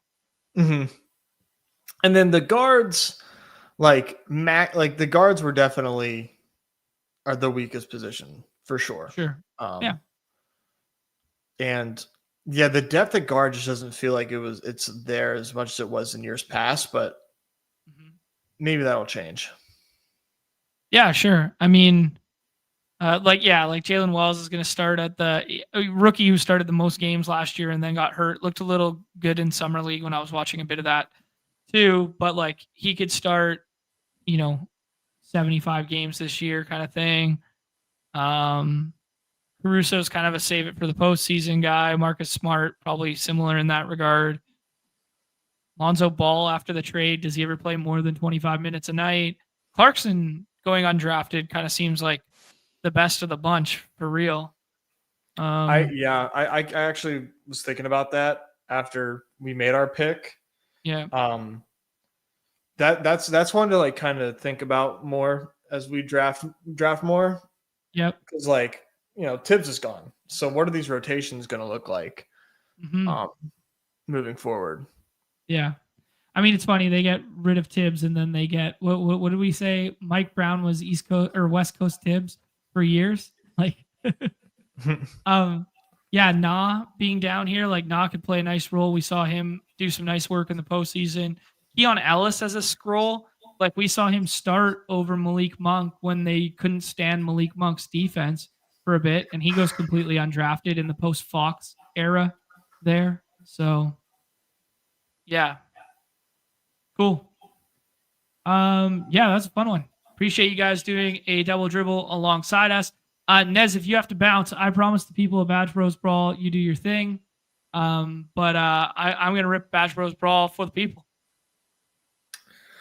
Enjoy, man. Yes, I am. I gotta bounce. I gotta go checking on Mello. My mother-in-law is watching him today, so I gotta give her a little break. Sounds good, man. Hopped into Badge Bros Brawl. There's no spots left, but our guy K-Bash is in here already, so that's fun. These things are lightning quick and they're filling fast. We're at like 48% for the Badge Bros Brawl. So yeah, I'm gonna try my best to max this contest, seeing as though it is our contest. I think I am at 50, something like that. So I'm a third of the way there. So tailing under the fill rate ever so slightly. I do find them hard to multi-table. As much as I love the contest, I love the structure, I do find them quite fast to multi-table. So I've been doing like a BBM and a Badge Bros Brawl at the same time, and then I can do like 3 Badge Bros Brawls in the same time frame as like 1 BBM. So that's what I've been doing. But yeah.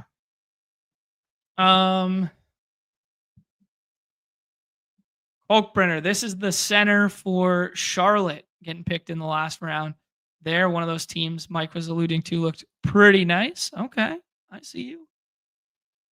I'm still a little bit, push up the running backs pilled here. I am still, trying to kind of like build super teams in parentheses at the front end of draft boards. I'm a little less elite QB pilled than Nez is in this format. I like the scrolls of the contrarian variety, but I definitely will mix and match some elite roster teams, which I should be doing more of. Justin Jefferson staring us in the face here. JJ McCarthy getting some good buzz at camp there, but I do think this is more of a running back early style format. So I'm going to go ahead and take Jahmyr Gibbs. The touchdown regression scares me. But he still has that massive contingent ceiling if Demont ever misses some time and gets the 100% of the role like he did last year. That backfield and offense in general is probably going to regress. But that being said, not a given. And he's an extremely talented electric player. We did see multiple years of like Sean Payton offenses get home with that Kamara plus Mark Ingram backfield there. So why can't Detroit be like the new school era generation of that? Like, Sonic and Knuckles. Let's roll with it. CMC goes there. K-Bash is probably going to pull up one of the running backs, I believe. He pulls up Achan. I'm cool doing the Puka thing here. I do think Puka's like a little bit of a tier break to the other wide receivers. And there's a bunch of non-Badgers on the other side, so maybe they can push some of these running backs back our way. So let's try it and see what happens.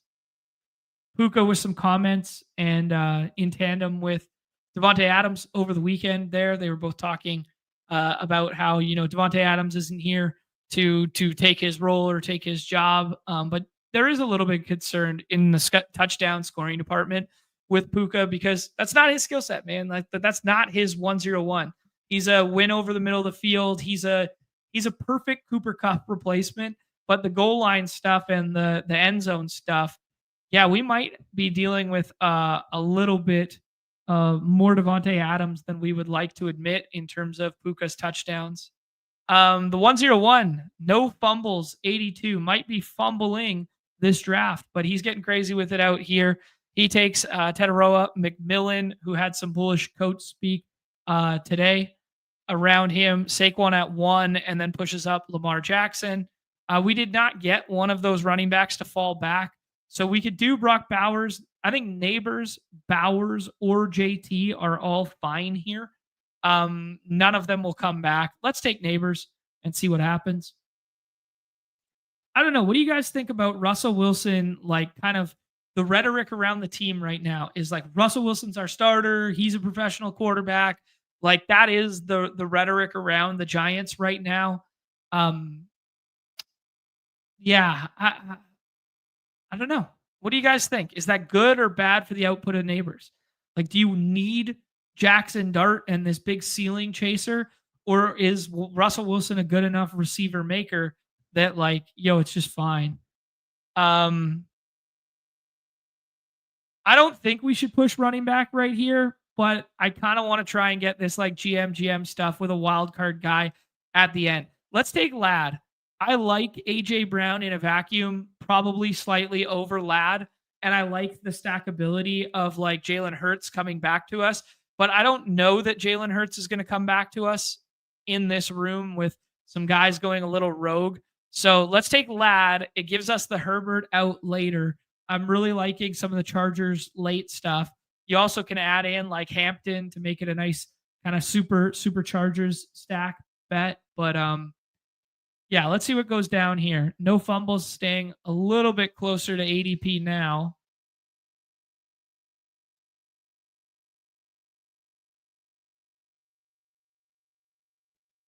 Yeah, Winston can still get them home. That's a good point from Cody.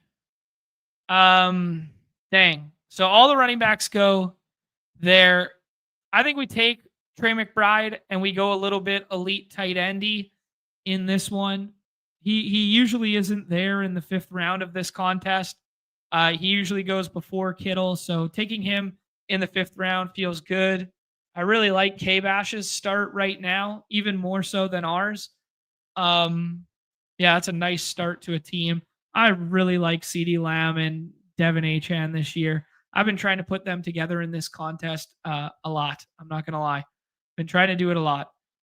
CeeDee Lamb, I can't remember who tweeted it out the other day, but I retweeted it, and it was, it might have been Hayden.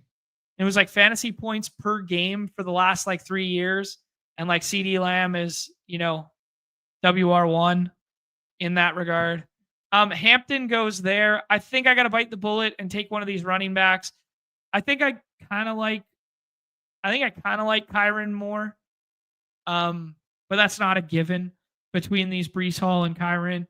It's really come to the point where Hampton has flipped them both right now. Maybe I should have taken Breece because of the bye week overlap there. But I was just thinking, I already got Puka. May as well, double down on the Rams there, and we can fill the bye weeks a bit later. We got tons of stacking outs here. Trey McBride. Obviously, we got Kyler to go with that one. We got Stafford to go here. We got Goff to go with Gibbs. Ooh, this guy, no fumbles, is clearly a Carolina Panthers fan because he's done the McMillan, Chuba, and Xavier Legette now. Breece comes all the way back to us. I think it'd be crazy not to take him there. JSN's a fine pick as well, but just given the bye week overlap of our first two and the little bit of an ADP fall on Breece, that kind of saved our team a little bit on paper there in terms of the running back position. Because I do think there is probably a notable gap between Breece and James Cook, though it's an interesting debate because James Cook could be on, one of the highest scoring offenses in all of football, and the implied totals will suggest they'll be like top 5. We're expecting some touchdown regression based on the usage that he had last year, but it's not a given if they score a bunch of touchdowns again and they still love James Cook, right? Whereas the Jets, it's kind of like a little bit of wish casting that they're going to be a good football team. I think I'm going to take Ken Walker because the fall off after now with, the Mixon and Connor and Kamara range seems a little bit steeper. It is another week 8 bye, which is less than desirable. but I do think he stands out from a talent perspective over this next grouping, enough so to take that. James Cook is a good pick at ADP jump free says. I tend to agree with you. I do think like him and Brees are closer than their like ADPs indicate. Although they were not drafted as such this time. They were drafted right beside each other. That's unfortunate that Travion Henderson goes there. The camp clips of Travion Henderson. There's a ton of camp hype around the Patriots just in general, just given the way their media is and the fact that they haven't had a ton of shit to get crazy excited about outside of like Drake May in the last like 3 or 4 years there. So there's a lot of camp buzz and hype around the Patriots just in general. So take it all with a grain of salt. They're going crazy about Kyle Williams and that sort of stuff. But Travion Henderson looks nice with it, man. I'm really buying in to the Travion Henderson stuff here. Kamara goes there. It does feel like a good spot to just go ahead and push up RJ Harvey as like this kind of end of a tier ceiling shot / projectable roll shot. And then we can fill in the wide receiver stuff a bit later because like, what's the difference in, Terry, Metcalf, JMO, etc. Like I have my favorites in this grouping, but like Terry with the potential holdout and them being like miles apart in quotations when it comes to the contract is like a little scary. And he's almost always stacked with like the Jaden teams. So go ahead and let K-Bash have that one. George Pickens goes there. Mike Evans goes here. I will take JMO here if he is there just to do a little Detroit stack with the Gibbs stuff. Gives us another out at Goff. DJ Moore goes. Yeah, Nikki and I are watching the quarterback show, and we watched one episode last night, and they're talking, Jared Goff, really down to earth, like chill dude. Doesn't seem like a superstar.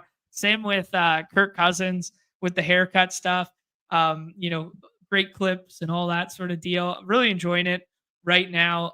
Joe Burrow, kind of like the fashionista trend stuff. Loved his dad's jersey, how he's got the Joe Burrow, but with like the EA UX, like the Go Tigers for the LSU stuff. I really like his jersey that he was wearing in it. But yeah, Joe Burrow seems like not the personality that I thought he was. Like he's like kind of like a quiet, more reserved leader, takes a lot of the burden on himself. I really like all three of them in the show. I really like their personalities, but every time, anytime Dan Campbell can talk about JMO, he gets so fired up, man. It's wild. Let's take Waddle here. I like Waddle. Gives us another stack out. We only got one week 12 bye at the wide receiver position. So I like Waddle. But yeah, so Goff goes perfect in one of the games in the series. He's 8 for 8 for 350 yards in a primetime game. And Dan Campbell still gives the game ball to JMO for like a 70-yard run. Like anytime Dan Campbell can talk about Jameson Williams, he talks about Jameson Williams. Any coach speak index stuff, it's always JMO. It's always JMO. Like he loves this dude. Give him a full season and just see what happens. Nez was ahead of his time with JMO. I think I'm going to pick one more wide receiver and then start thinking about some of the other positions. I think Ibuka as a scroll feels fine, but I think Calvin Ridley and or Travis Hunter, and I think we just take the ceiling shot on Travis Hunter, despite the bye week being the same. Gives us another quarterback out that I prefer than like Cam Ward, even though Cam Ward will be super low owned in this contest. We got 6 picks left. I think at least one more tight end. I think 3 quarterbacks. Yeah. I think 3 quarterbacks, 1 tight end, maybe 2, and 1 more wide receiver, something like that is the chalk. And then we could see what we do with the last one. I think Justin Fields feels fun in this contest.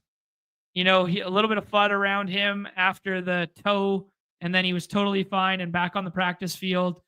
if this team is going to do anything this year, if the Jets are going to do fucking anything, it's going to have to stem through Justin Fields being good. And that goes for Breece Hall.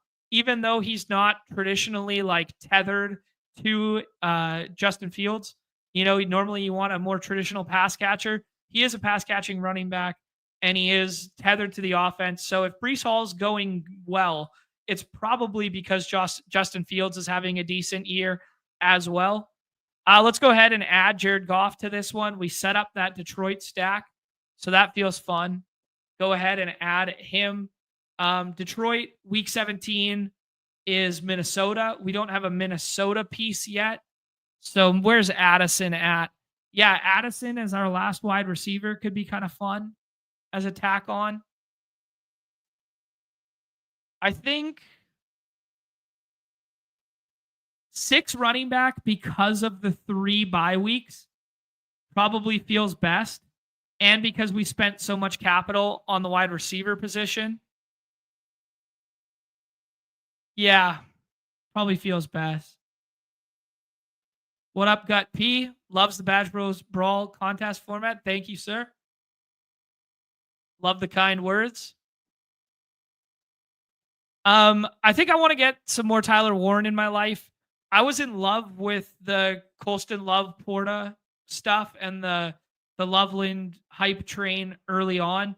But Tyler Warren, just remembering that like what he did at Penn State, similar to like Brock Bowers hype level, not to that same magnitude, but like Brock Bowers at Georgia was like, yo, he can do everything. He's in the slot. He's in the X. He's getting a handoff here and there. Like Tyler Warren was used the same way for a really good football team.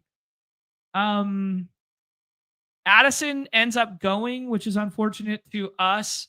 I think I'm just going to scroll down and take Herbert now at the quarterback position, knowing that we were going to do a 3 kind of scrolly quarterback spot, and I didn't have a better idea in mind just yet.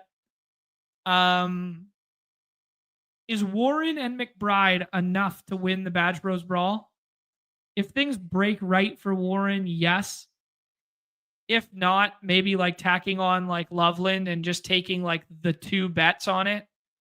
But I think this team probably needs 1 receiver and 1 running back to close more than it needs a 3rd tight end because we got that Trey McBride piece. Tootin with the hamstring injury in camp might open a door for ETN. Jordan Mason is a bring back, but man, I love me some Scatterboys mount up. I love that what we're seeing on the practice field matches up with our priors. Easy said something on Twitter the other day in reference to Travis Hunter. He just said, what if the best player in football last year is in fact the best player in football at the pro level this year? Maybe it's just as simple with Cam Scatterbo. Like that Arizona State roster has some first round talent coming next year, quarterback and a wide receiver from that class.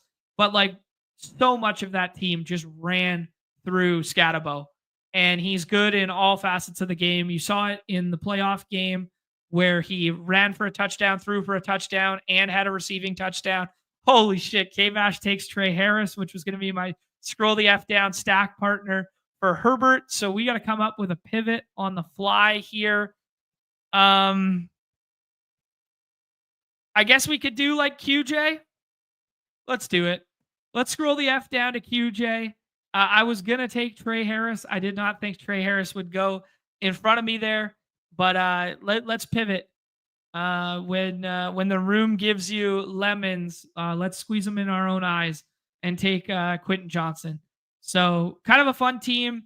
We get a double stack with Herbert. We get a double stack with Goff. We get a non-conventional skinny stack with Justin Fields. We get Trey McBride to fall to the 5th round, and we get Breece Hall and Ken Walker to fall a little bit relative to Badge Bros Brawls, what the ADPs would be for them. So that really makes this team a 3-6-7-2. Fields, Goff, Herbert, Gibbs, Kyron, Breece, Ken Walker, RJ Harvey, who I'm kind of warming up to a little bit just based on Nez, and then Cam Scata boys, not going to be 100% drafted in this contest, mount up. That goes in tandem with our neighbors bet. So Giants with neighbors, Puka, Lad, JMO, and Waddle, who I just seem to always put on my teams. Travis Hunter for some fun ceiling potential. Quentin Johnson for a scroll the F down, unique stacking partner. Trey McBride at a palatable price point. And Tyler Warren, who is also a bring back in week 17 off of the neighbors and Scatabo stuff. So very fun team. Fun Badge Bros Brawl, scroll the F down style roster there. Maybe don't need one more running back and maybe a tight end is better, or maybe don't need to scroll as far as to going to QJ. But like, people forget, man. People forget with QJ last year, 711 yards, 8 touchdowns, like almost 150 fantasy points, 91 targets. Like, if this offense throws a little bit more this year, they keep telling that they like him, but if he wins that job out of camp in terms of being like the every down X, which is a little more fortified with how Trey Harris's career started with them, with like the holdout of the contract and not at OTAs and that sort of thing, and they know they like him. Yeah. Anyways, seems like a good one. Coach Nez been cooking up the brawls. Love to see it. All right, guys, that'll do it. I did not mention at the top of the program, though, if you did play over the weekend that BBM promo, the bonus funds have been distributed already. Some of the people tweeted it out already. I think Brett put it in the Discord as well for us. But yeah, if you're just watching the program and you played over the weekend, check your balance in terms of your bonus accounts. Yeah, that is a nice added up to $30 for everyone there. Back tomorrow with Off It on the Clock. Get your Mr. Good Boys in the chat. He is chilling right there. But yes, back with Off It on the Clock tomorrow morning at 1:30 p.m. Eastern, 10:30 a.m. my time with Pete. We will talk some of the camp news, hopefully draft some chow chows, but by the looks of it, you guys are going to fill that tonight. Best of luck in the MLB streets this evening. Hopefully the home run pick'em gets home. If you guys did not see in the lobbies, there are some 60% bonuses and 30% bonuses dropping for baseball in particular there for the pick'em stuff. So get your eyes on that. And yeah, loaded stuff this week. Best Buck Classic tomorrow as well. That's all I got for you. Good luck. Everybody's favorite time of the show. The end. Peace.